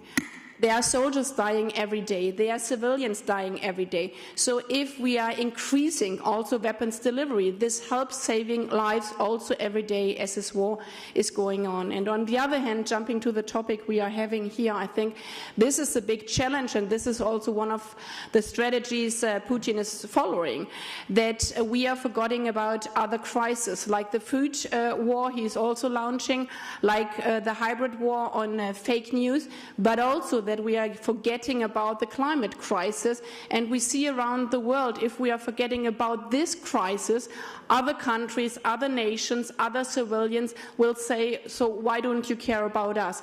So in this middle of the fight for the freedom, for the peace and liberty for Ukraine, we still have to keep up the efforts fighting the climate crisis, because it's the disaster of the 21st century.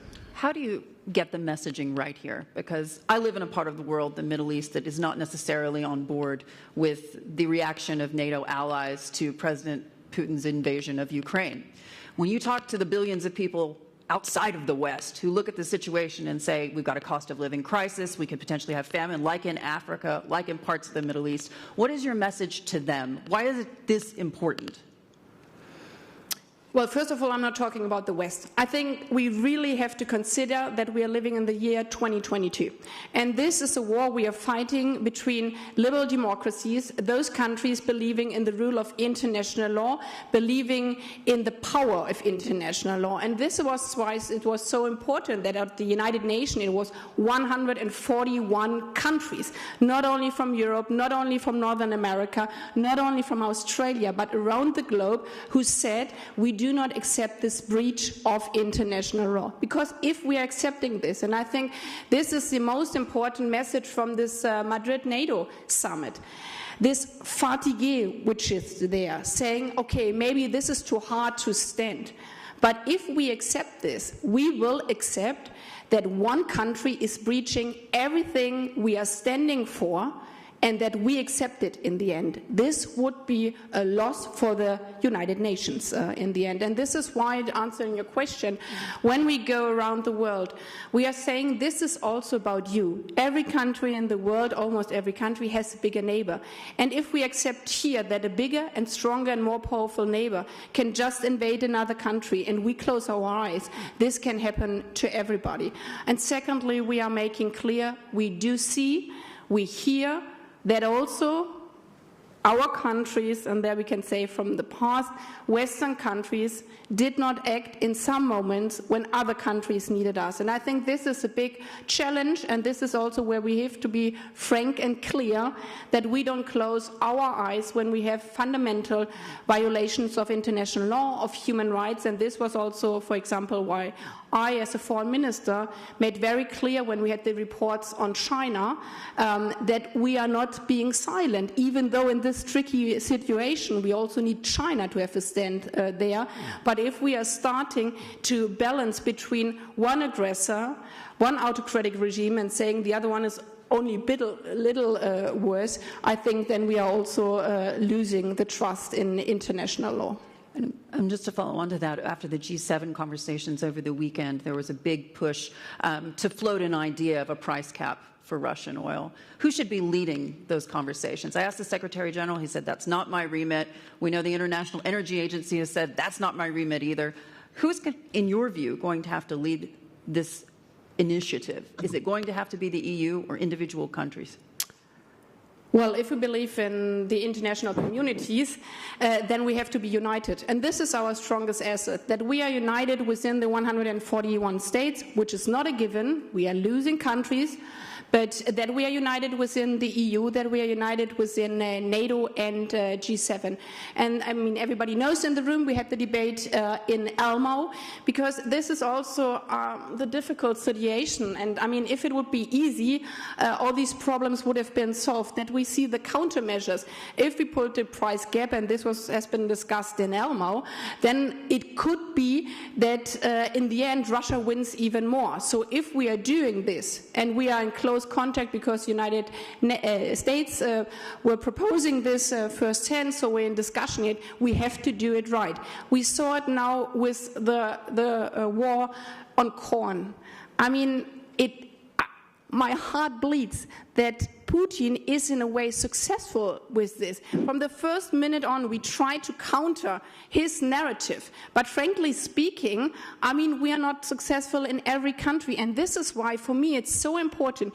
If we are taking steps of sanction, we have to think above what is going to be his counter-reaction, what is going to be his narrative in the end. Because with the war on corn, we said, okay, there's no sanction on corn, there's no sanction on health, but anyhow, unluckily, some countries are believing it. So if we are doing this, we have to make sure that not other countries around the world who are anyhow suffering from high prices on energy, who do not have electricity anymore, because I mean Germany is a rich country. We spent more than 10 billion euros to counter the price effects on energy, and other countries cannot do it. So if we are talking about these kind of measures, we have to make sure that in the end, not this is a success for Putin again, because we have 15 countries out of the 141 saying, well, this is now hard enough for us. So we have to do it together, and we have to do it together in mind with those countries who have also effects of these measures we are taking. But in the end, it's all about Ukrainian people to save their life and to make sure that they will win this war. Sherry, I want to bring you in on this one in terms of the U.S. response. Are you concerned by what you've been seeing over the last 2 years or so coming from the Biden administration? Because while there was a great deal of momentum at the very beginning of the administration when they came to office on the climate change and green energy initiative, as a result of higher energy prices and a host of other factors, the war in Ukraine, rising inflation, we've seen the Fed taking a stand. However, that hasn't brought prices down in any significant way. And we understand that the Secretary of Energy had a meeting with the oil and gas community in the United States, and it lasted less than an hour. So there seems to be a major disconnect between what the administration wants to get done and what they're able to get done at this point. Well, thank you. It's a pleasure to be here with you all, and I really wish I could join you in person. I do think, it's a very difficult balancing act at this particular moment. But as we often say, with the military community, and I'm here representing the International Military Council on Climate and Security, you have to be able to walk and chew gum. So, in the short term, yes, we need to ensure that we have adequate existing energy supplies to meet the daily needs of Americans and of others around the world. But we still have to move quickly because we experience the climate crisis as a threat multiplier now daily in our daily activities, from wildfires, from sea level rise, from extreme weather events, from extreme heat. We're experiencing this now all the time. And so our militaries have to be at the forefront of leading by example, becoming more, as Secretary General Stoltenberg said, setting the gold standard by enabling us to become more resilient, adapting our defense, and at the same time leading towards a decarbonized defense with the technologies which will allow us to decarbonize our society, from electrification to microgrids. And so I think we have to be able to do both. We have to meet urgent current needs, and yes, it's often a challenge, but we have to keep our eye also on the long-term health of our societies, our food security, and our energy security. To you.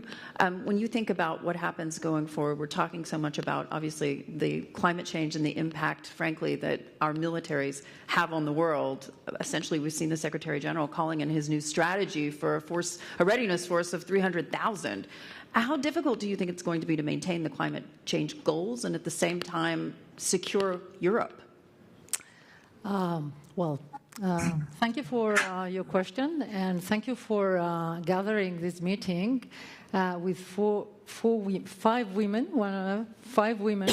and talking about climate change. I think that in the past 40 years, we have done a big progress. Now, gender issues, equality, and climate change issues are in our DNA.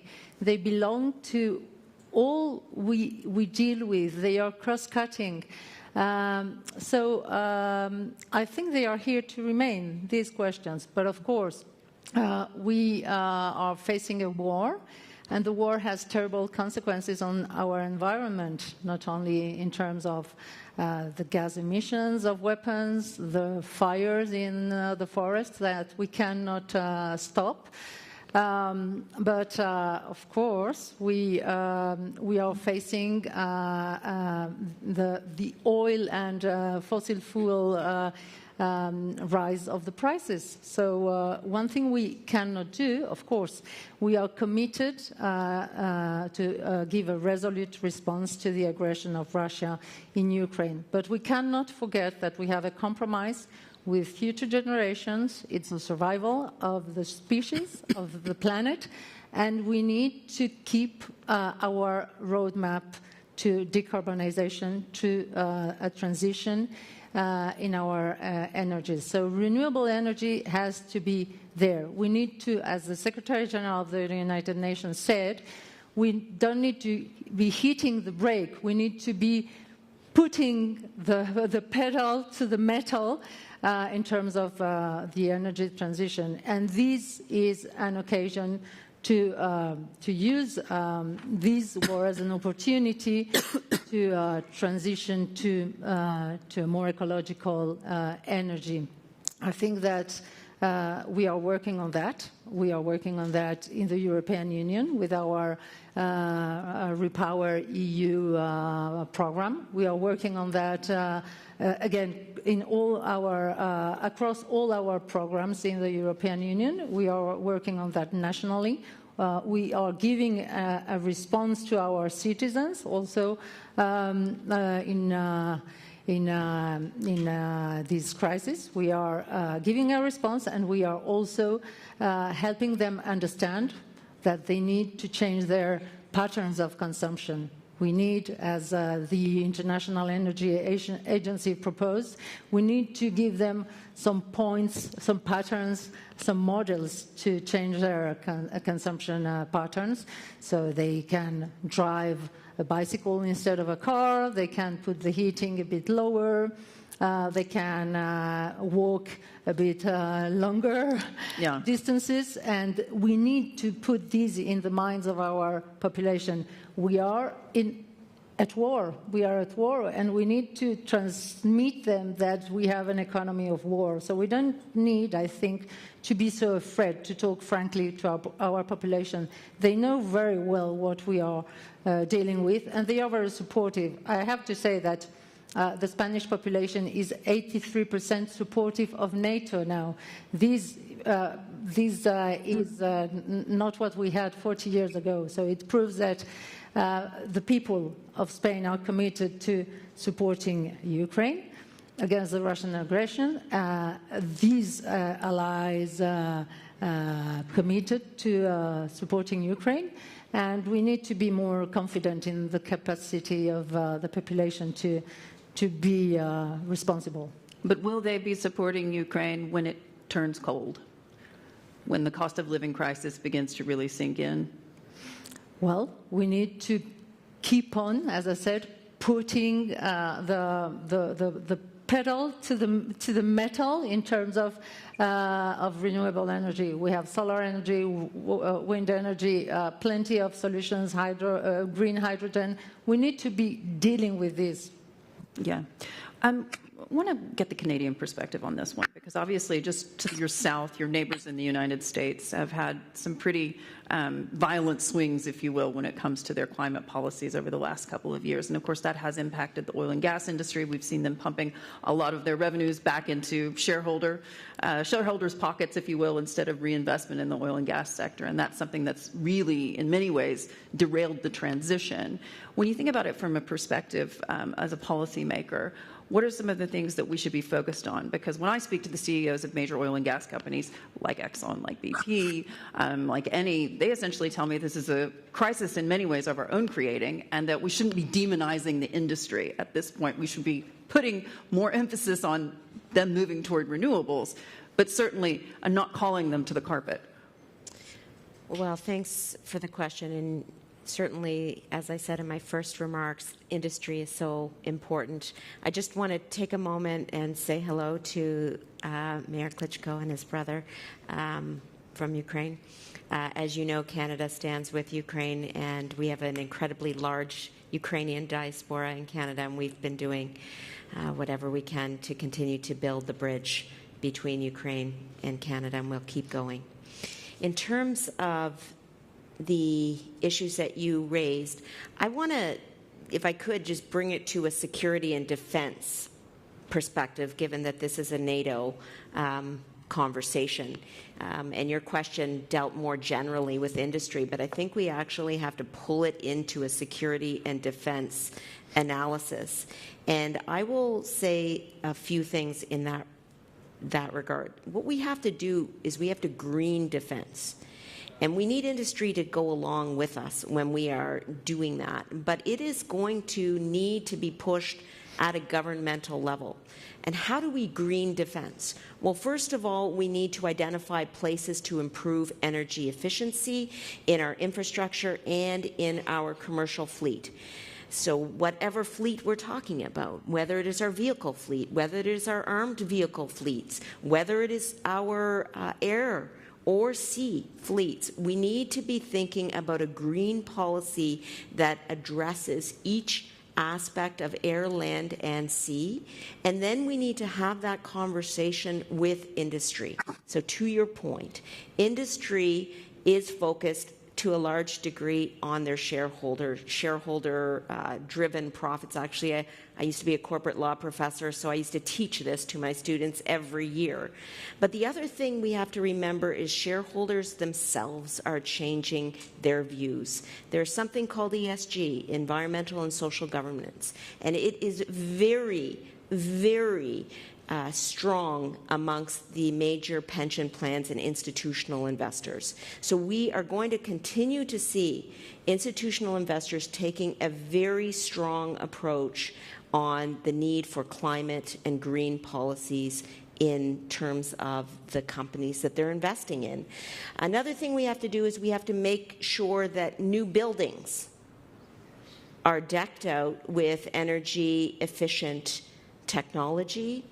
And that's going to require, again, government. When you are investing in new military bases across your countries, when you are selling off or purchasing assets, the green equation has to be built into the contracts that you are signing. And then finally, we have to test energy solutions and new technologies that can be used in our international deployments.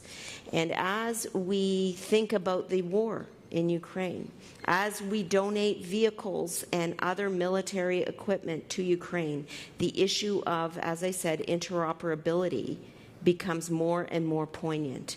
And what I think we need to do as an alliance going forward is have this very conversation about interoperability in the green space. How do we ensure that what we are donating, for example, is interoperable? How do we ensure that what we are purchasing and investing in is interoperable in terms of having green energy solutions?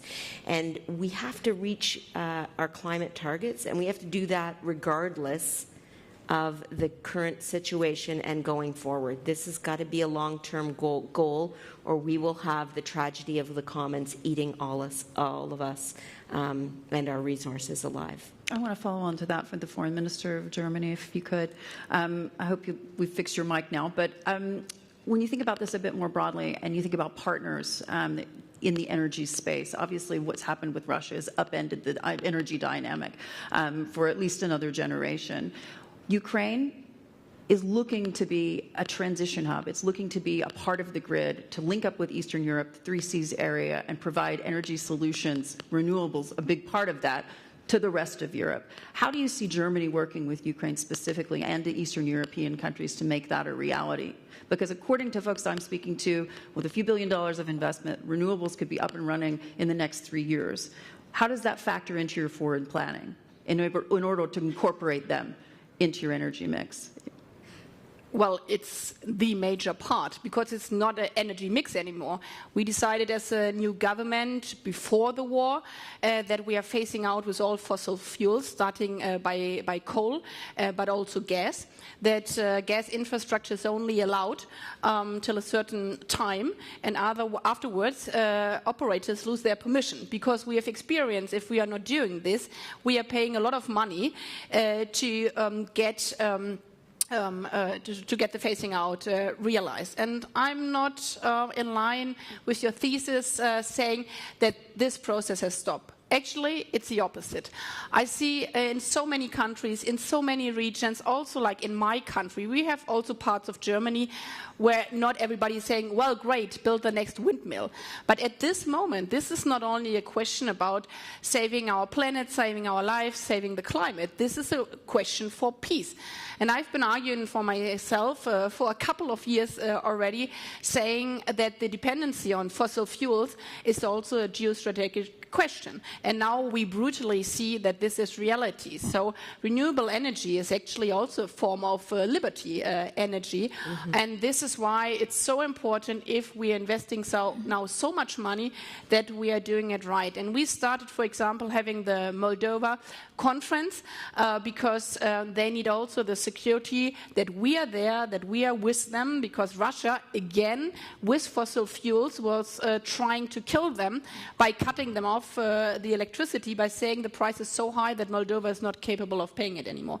So now we are supporting them, and we connected them also with regard to the grid, as we did with Ukraine. And again, this is not a question only of energy. This is a question of solidarity, and in the end, this is a question of survival. And we connected them, but also we are building renewable power plants in Moldova.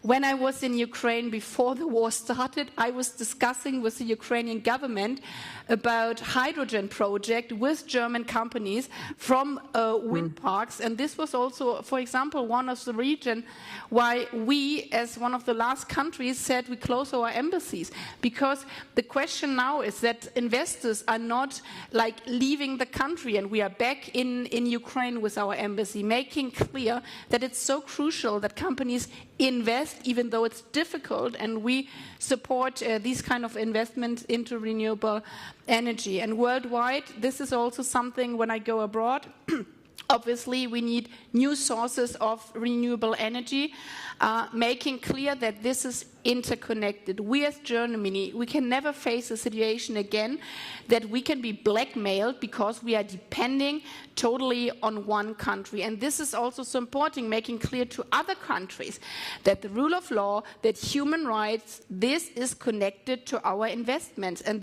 that our investments are connected to CO2. And as my colleague has said, it's all the question about companies and the pricing. So that's why we are lobbying so much also for CO2 price, not only within the European Union, and this is something we have to discuss also with our friends across the Atlantic Ocean. This is why for us as G7 presidency it was so important to say subsidies for fossil infrastructure. This is not the way to go forward, because if we do it right, we can promise, or we can keep up our promise we gave in 2015 at the climate COP. Some of you have been there as me in Paris. We did not only promise, which we didn't do in the years afterward, that we will bring the world on this track below 2 degrees, 1.5 degrees. We also promised towards Africa that we are using this momentum of electrification to also electrify Africa, and we haven't done so. So the question of investment, of renewable energy, of energy independency is highly connected to development, and nothing from this can be killed by the Russian war. We have to bring everything together, and I think at this moment there is, in these horrible times, this chance of doing it way faster than we actually thought a couple of months ago. And even still, we're talking about this energy transition. U.S. President Joe Biden is expected to go to Saudi Arabia and Israel in just a few weeks from now.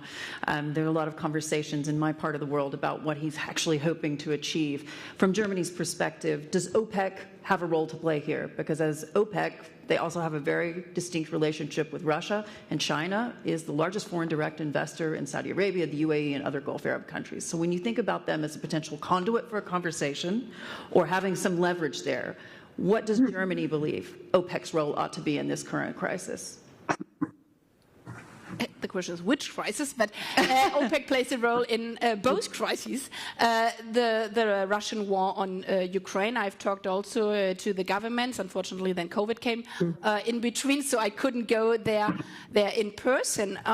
But, well, obviously, they have also the power to say how much oil they are producing at the current momentum, and it's a decision by them if they would produce more oil or if they wouldn't. And on the other hand, as I said, when we are talking about future contracts also on renewable energy, then the question of rule of law is crucial.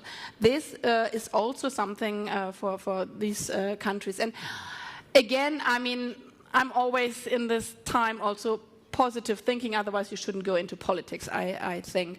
We had just a conference on food security, and there were also ministers from OPEC countries. And they have also made clear that they understand that they have a responsibility also with regard to the food crisis. I think there are countries which can do more, but we have to work together. If I may, I would like to jump a bit more on the climate crisis and the question of security, because The big challenge we are facing is like in regions like Sahel, where the climate crisis hits together with the food crisis and the security crisis. And that climate really works as a crisis accelerator. This is something we really do have to understand. I think it's really important that in the new NATO strategic concept, we understand that one of the major points is to understand that the climate crisis is a security issue. A couple of years ago, people said this is soft politics, like female foreign politics as well. But now we understand that this is hard stuff because the wars are going about water. They are about natural resources. If you are in Mali, and you used to build, to grow cotton on your fields, and you're not capable of doing this anymore because it has 50 degrees.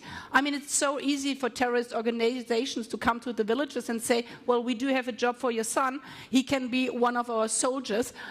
So bringing this up on the international level is something else we have to do.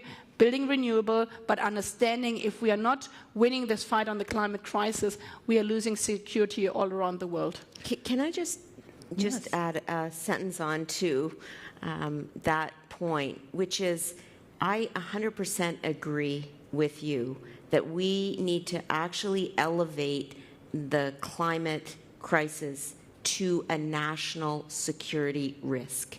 And if we don't all actually understand that climate mishaps and climate crises, whether it's forest fires, whether it's floods, whether it's tornadoes, if we don't recognize that those are security risks, we won't actually be able to engage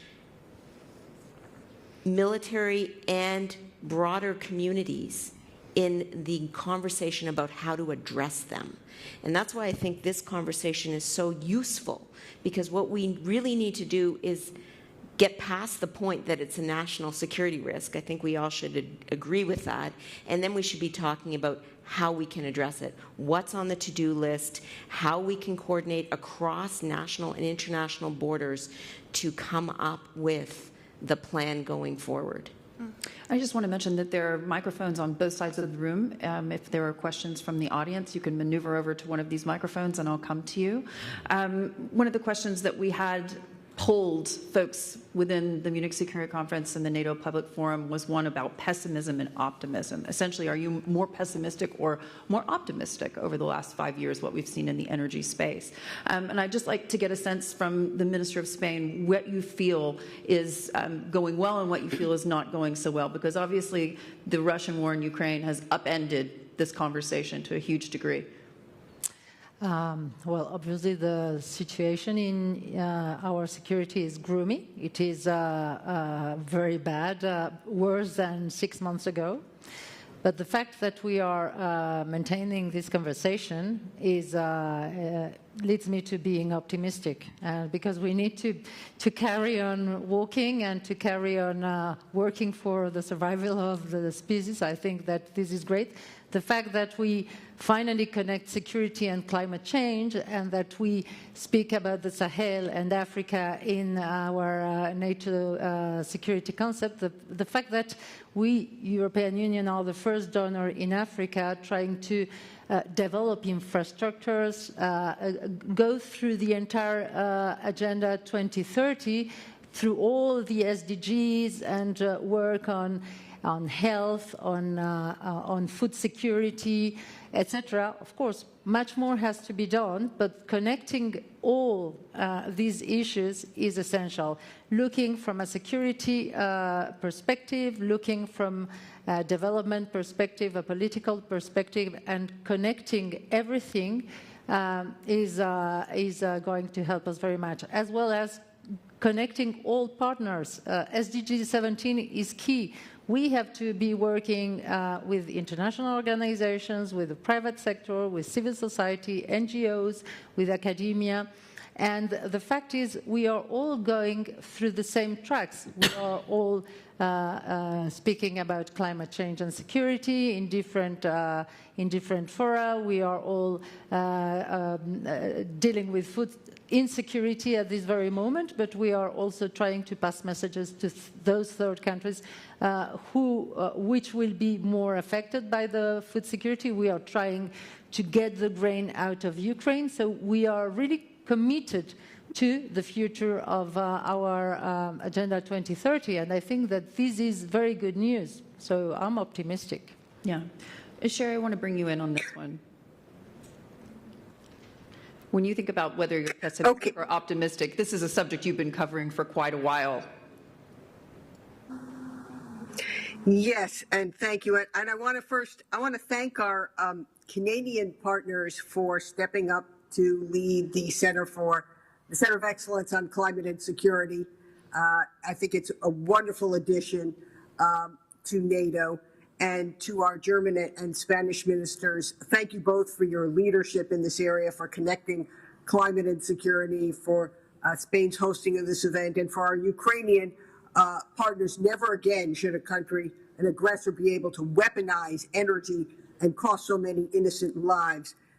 And that's what makes me, at the end, be optimistic that we are connecting the dots here from the prolonged drought and desertification that is upending the Sahel and allowing terrorists to wreak havoc with climate-induced crises across the region, to a changing Arctic with retreating sea ice and collapsing permafrost.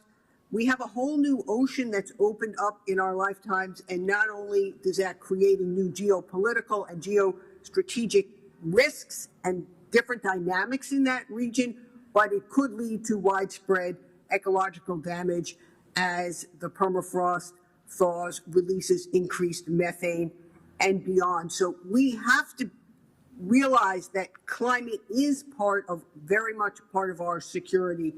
Now, when we think about how our militaries, and NATO, of course, is a defense organization, can lead in this, militaries have been organizations leading technological innovation for decades. And here's another way in which green defense procurement can also give us a competitive advantage on the battlefield.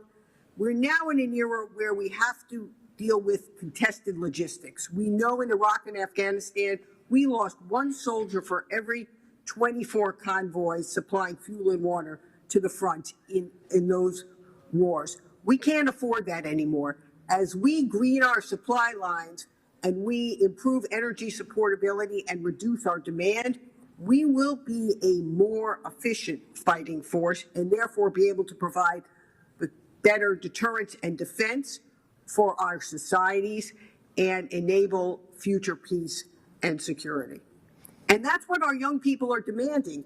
That's why I'm very pleased that we had Katarina is a young NATO young leader. We have other youth. The youth that I work with, that many of you all work with all the time, are demanding of us greater action on environmental security and environmental peace building, and we owe it to the next generation.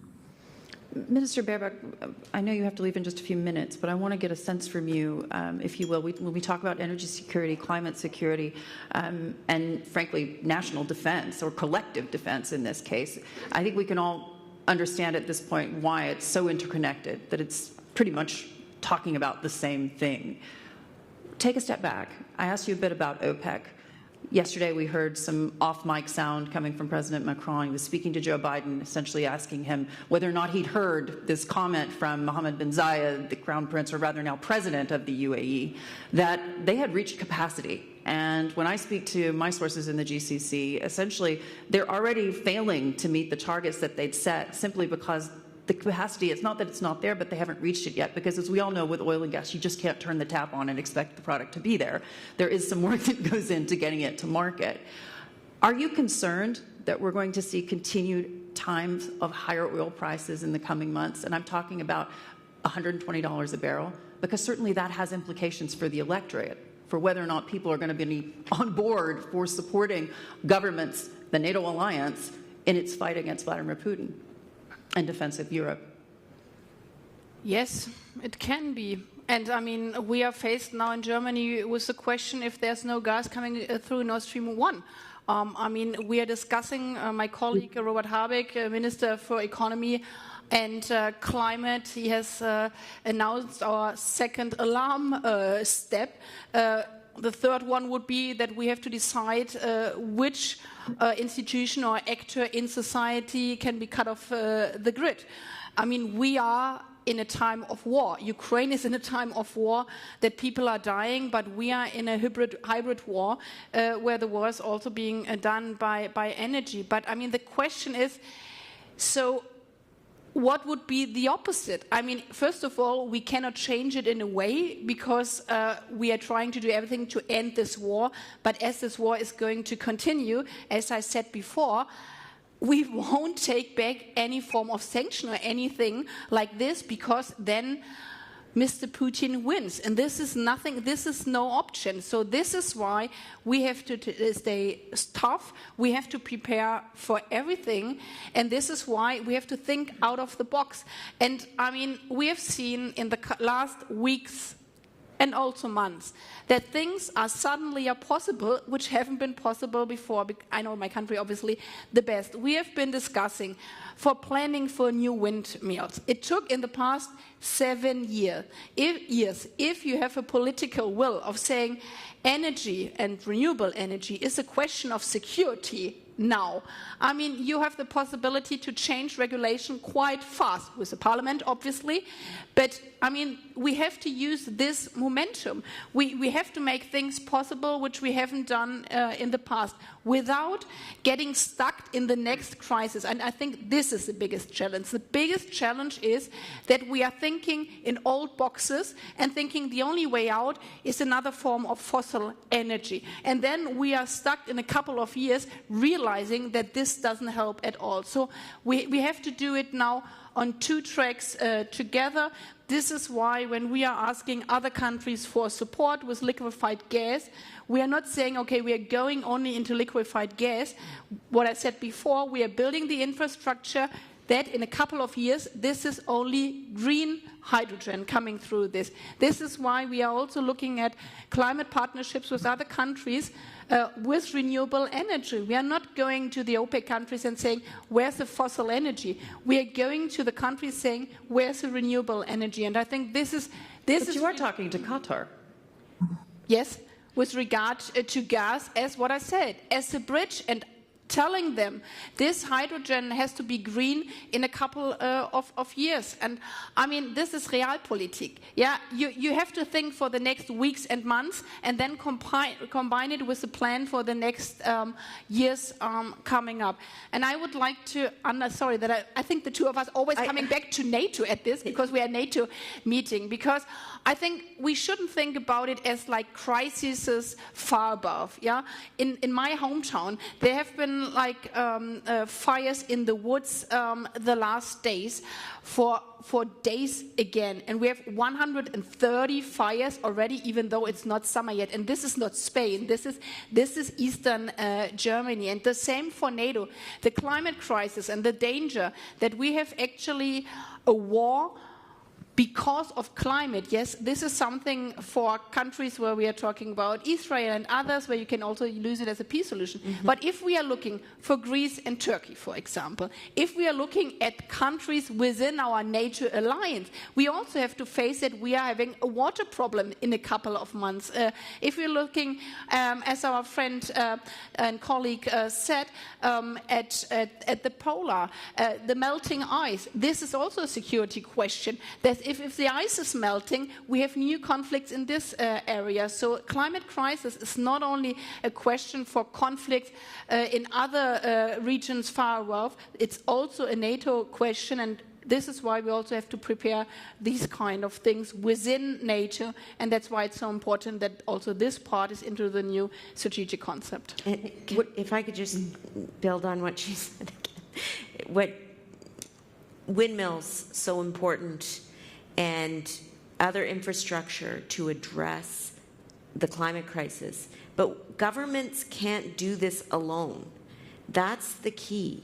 We can't enact the legislation and expect miraculously for industry to turn and automatically produce what we need. We need to bring industry with us, and we need to ensure that they see themselves as part of the solution.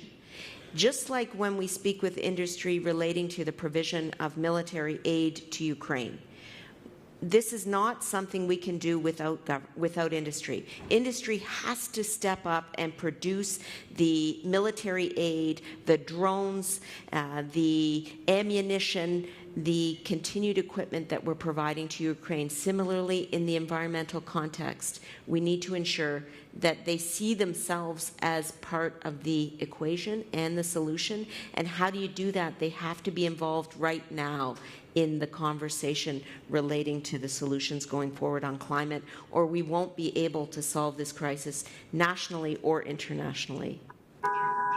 Yes. During the pandemic, we were mankind was able to work together, private-public associations, to produce vaccines in a matter of months, and to vaccinate and to give a solution. Of course, we still have some COVID going on, but the majority of the countries are safe now. We can do the same in the energy sector. We just need to be investing, working in public-private alliances, and understand that the more we keep on consuming fossil fuels, the more we are financing the Russian aggression on Ukraine. So it's a matter of coherence that we need to keep in mind. Before I close it out, I just want to get your sense, each of you, quite briefly, on the panel question that we had asked earlier in the day. In 10 years, the main security challenge facing the NATO alliance will be climate change, Russia, China, or something altogether different. Anita, if you'd like to kick it off. Well, I think it's important that we don't isolate different types of risk. Rather, we need to see risk as interrelated. So what that means is we can't separate military from climate, from food, and other types of risks. They're actually all interrelated. And so this is one of your question is a little misleading if you look at it that way. I think we need to actually have a full-fledged, interrelated conception of risk at an international level, including at NATO, so that when we think about food crises, when we think about military crises, when we think about environmental crises, we're actually doing it under one umbrella as opposed to separate silos. Separate silos are dangerous in terms of planning for the future. This is all interrelated, and countries need to, I think, cooperate to address it together. Minister Baerbock. Well, I totally agree that these are all challenges we are facing. This is why in this concept we are addressing China, we are addressing obviously Russia and the climate crisis. But because I believe that politics can make a difference, if I have to pick, I would choose climate crisis, because, I mean, this is a difficult thing. With Russia, also with China, it's humans we, in the end, hopefully, we can deal with. But with the climate crisis, and this is why we cannot say we stop the climate crisis, we are already on the path towards 3 or 4 degrees. If we are doing the best, and this is what we are working on for the next years, then we will be below 2 degrees. But still, also then, we are facing the effects. And this is why it's not only about mitigation, it's all about adaptation and also about loss and damage for those regions we cannot save. There are islands we won't be able to save. And therefore, this climate topic will unfortunately stay forever, but we can make the difference between 4 degrees and 1.5. Minister Bell. Yes. Today's or the current NATO concept has a 360 degrees approach, which means that everything is comprised, all areas, geographical areas, but also all ideas, the nuclear, the geographical threats, energy, migration as hybrid threat, etc. What is the real threat is underdevelopment. Underdevelopment and climate change are very interrelated, and this is a threat that people are displaced, that people are prone to terrorist attacks and to terrorist recruitment. So all combined is what we are facing. So underdevelopment is what we really need to tackle. Sherry? Well, thank you. I've seen in my lifetime that our national security risks have converged with our environmental and climate risks.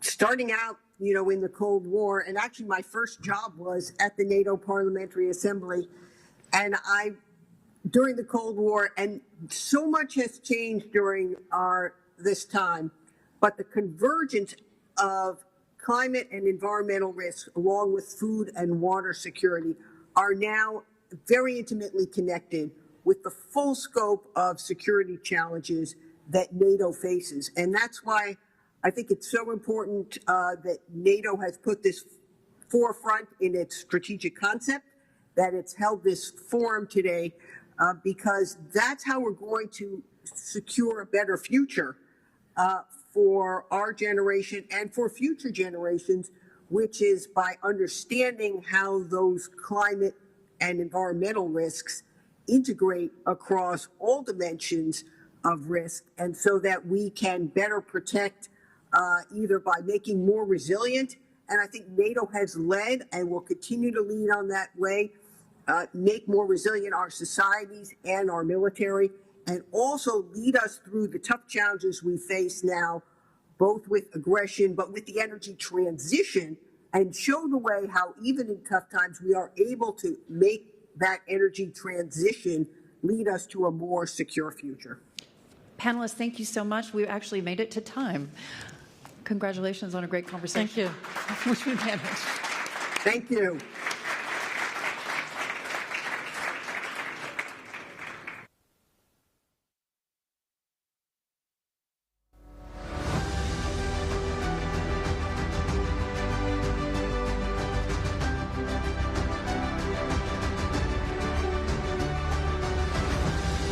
Climate change affects us all. However, we know that it has a greater impact on those who depend on natural resources for their livelihood and those who are less able to withstand the devastating shocks of floods, droughts, or other disasters to their communities.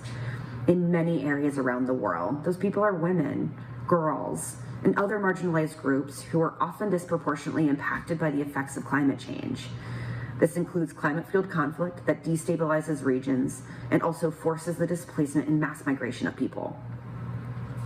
As part of NATO's climate change and security adaptation, the alliance must guarantee gender and human security considerations remain central to its climate security risk assessments, defense planning, and even capability development. I think this will ensure NATO resilience and civil preparedness efforts respond to the unique needs of the entire Euro-Atlantic population. Importantly, understanding the influence of climate change and gender on NATO's operational effectiveness today will improve security outcomes for the alliance in the future.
Everybody, if I could just get your attention before we wrap up, I'd love to give the floor to Charles for some closing remarks. Thank you. Thank you very much. if you could please take your seats for the final session. Thank you so much, Hadley, for chairing a succession of very interesting conversations this afternoon. That was brilliant. And let me also thank our speakers in the last session, who I think were extremely successful in bringing together, as Sherry Goodman mentioned, the fact that these phenomena have been converging over time: climate change, the weaponization of energy, and food security. So thank you very much to you and to our speakers for bringing this home to us so clearly. So we're going to wrap up today's proceedings with a special address by Ambassador Christoph Heusgen, who is the chairman of the Munich Security Conference. He was appointed back in February of this year, I believe, and it's a great honor and a pleasure to have him with us for this final session. Ambassador, the floor is yours.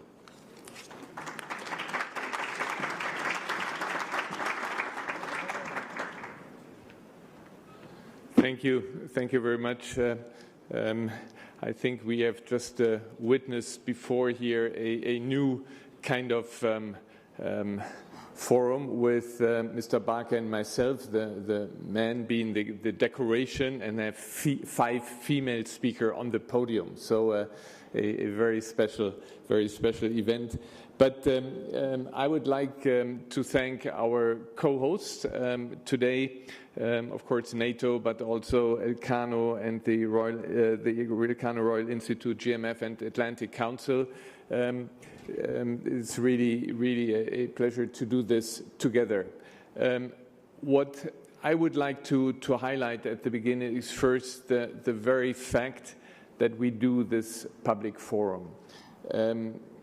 When you probably all listened to the different speeches earlier, there was one remark that Foreign Minister Baerbock made when she said that we are losing our narrative. We are losing our narrative when it comes to many countries in the global south. When you talk to them about the food crisis, the prices going up in food and energy, and then they believe, as Russia and China even tell them, well, this is due to the fact that the NATO countries, the West, is putting sanctions on Russia. And when you go around, you hear this a lot. And what is very important, and this is why I believe the public forum and fora like this are so important, we have to be better to make clear what the truth is. And the truth is that it's because of Putin's brutal aggression, his brutal war against Ukraine, his breach of civilization, that the world is suffering, that we are witnessing this increase in food prices, the lack of food, and the low and the high energy prices. And I think we need public fora like this one. We have to be much better, and we must also not limit ourselves to talk to ourselves. We are doing this here a bit. We have to reach out. We have to reach out to Africa, to Asia, to Latin America, to make the point across. It was 141 nations, yes, who supported the condemnation of Russia after its invasion in Ukraine. But when you look at the follow-up, when you look at other votes on the exclusion of Russia from the Human Rights Council, we were less than half of the countries in it. So we have a big, tall task in front of us, and I think public fora like this are very, very important. Now, this forum here was about the climate crisis, climate and security. And here in Spain, and probably all of you who came to Spain and walking out of the airport and walking here felt the heat. And actually in Spain we have last month the highest temperature in a long time in Spain. Patricia Espinosa, the executive secretary of the UNFCCC at the UN climate change conference in Bonn a couple of weeks before, said that we are on track to more than double the 1.5 degree goal of the Paris Agreement. So this is really a crisis that we are facing. And of course, we all are concentrating on Ukraine and on Russia's aggression, but at the same time, we know and we have the pulse that all people are, of course, concerned about Ukraine, but they continue to be very concerned about climate change. Our data from the Munich Security Conference Special G7 edition showed, the security index shows that war in Ukraine has not overshadowed the threat of climate change. People in G7 countries are still as concerned about climate change as last year, and climate change is seen as one of the gravest threats to the security of the G7 population. And I think this holds true well beyond.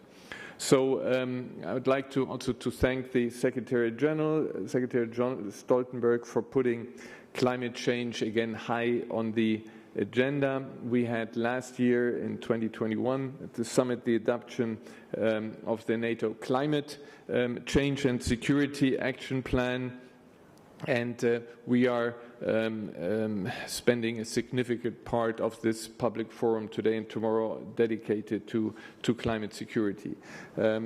I followed the keynote speech by the Secretary General earlier on, and I was very much impressed by the fact that despite, he's trying to get, Erdogan to agree to Finland and Sweden, he's, presenting his new project on the rapid reaction force, etc. But he was concentrating large part of his keynote speech on climate change, and I think it's very good that this organization has climate change very high on the agenda, as we have just heard before also by Sherry Goodman, who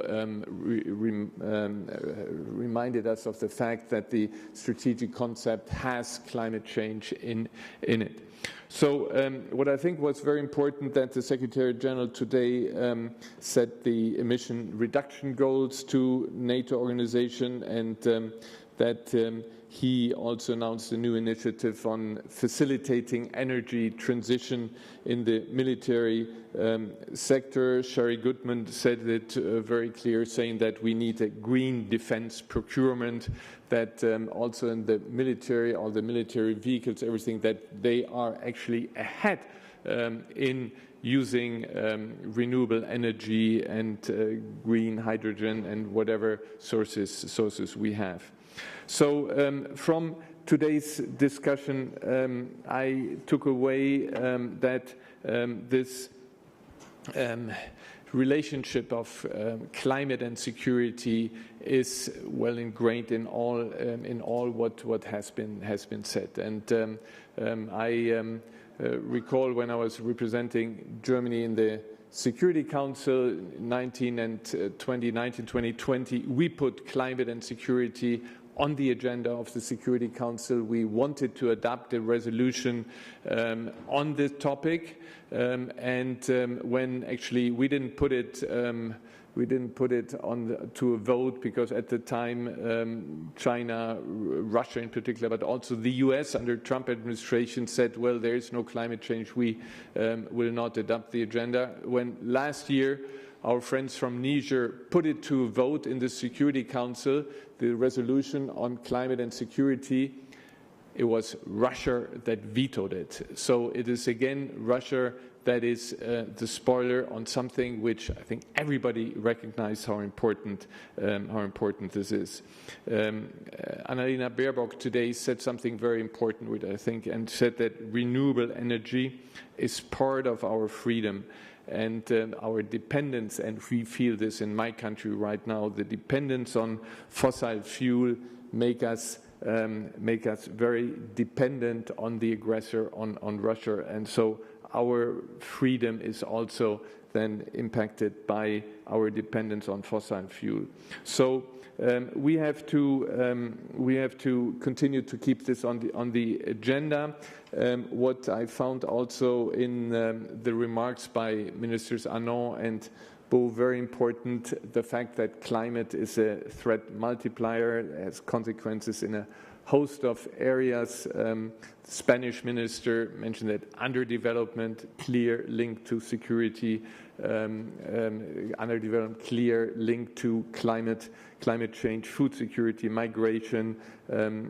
Also, we see that the dynamics with our strategic competitors in the Arctic is driven by climate change, and we see a lot of instability. The Minister Baerbock mentioned Mali, where the fragile security situation is caused by climate change. So let me close by saying that I think that it is very important, despite the fact that, of course, Russia's aggression is looming everywhere, that we don't forget about climate change, that we continue on our way to meet the climate goal, that we implement the Paris Agreement, and we do this in all fora. This is what also the Spanish minister said, and this I want to end with, to remind everybody of the Sustainable Development Goals of SDG 17, which asked for the cooperation of all actors in reaching these goals. And this is what we have to do, and I think it's very good that NATO is part of it, and we are very happy as co-hosts that we're part of this discussion and we were able to put this wonderful panel together. So thank you all very much, and more to come. Thank you.